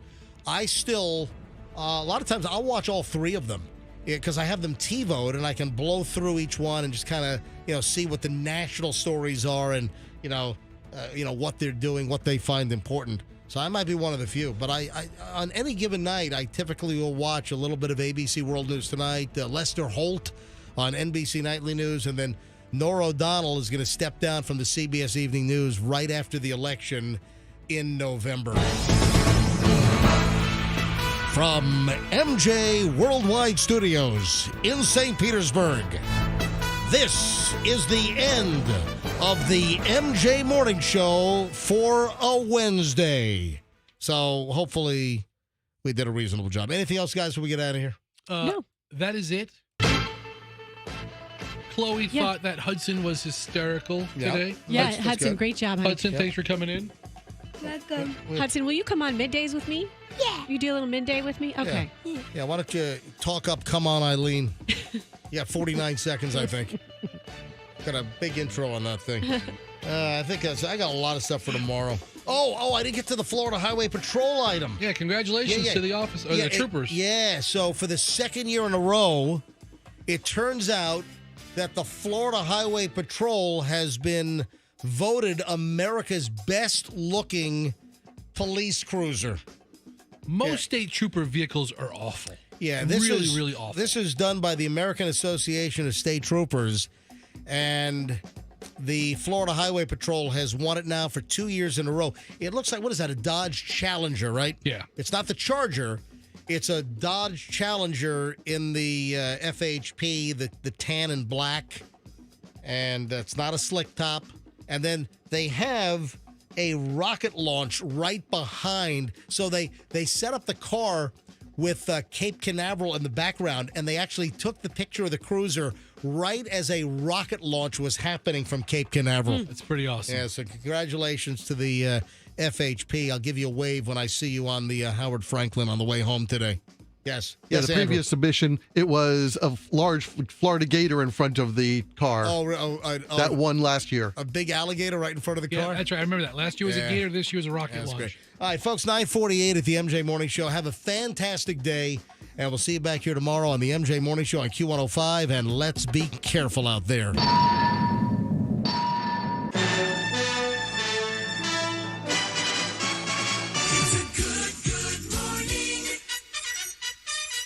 MJ Morning Show. Hear the latest MJ Morning Show podcast on the Q105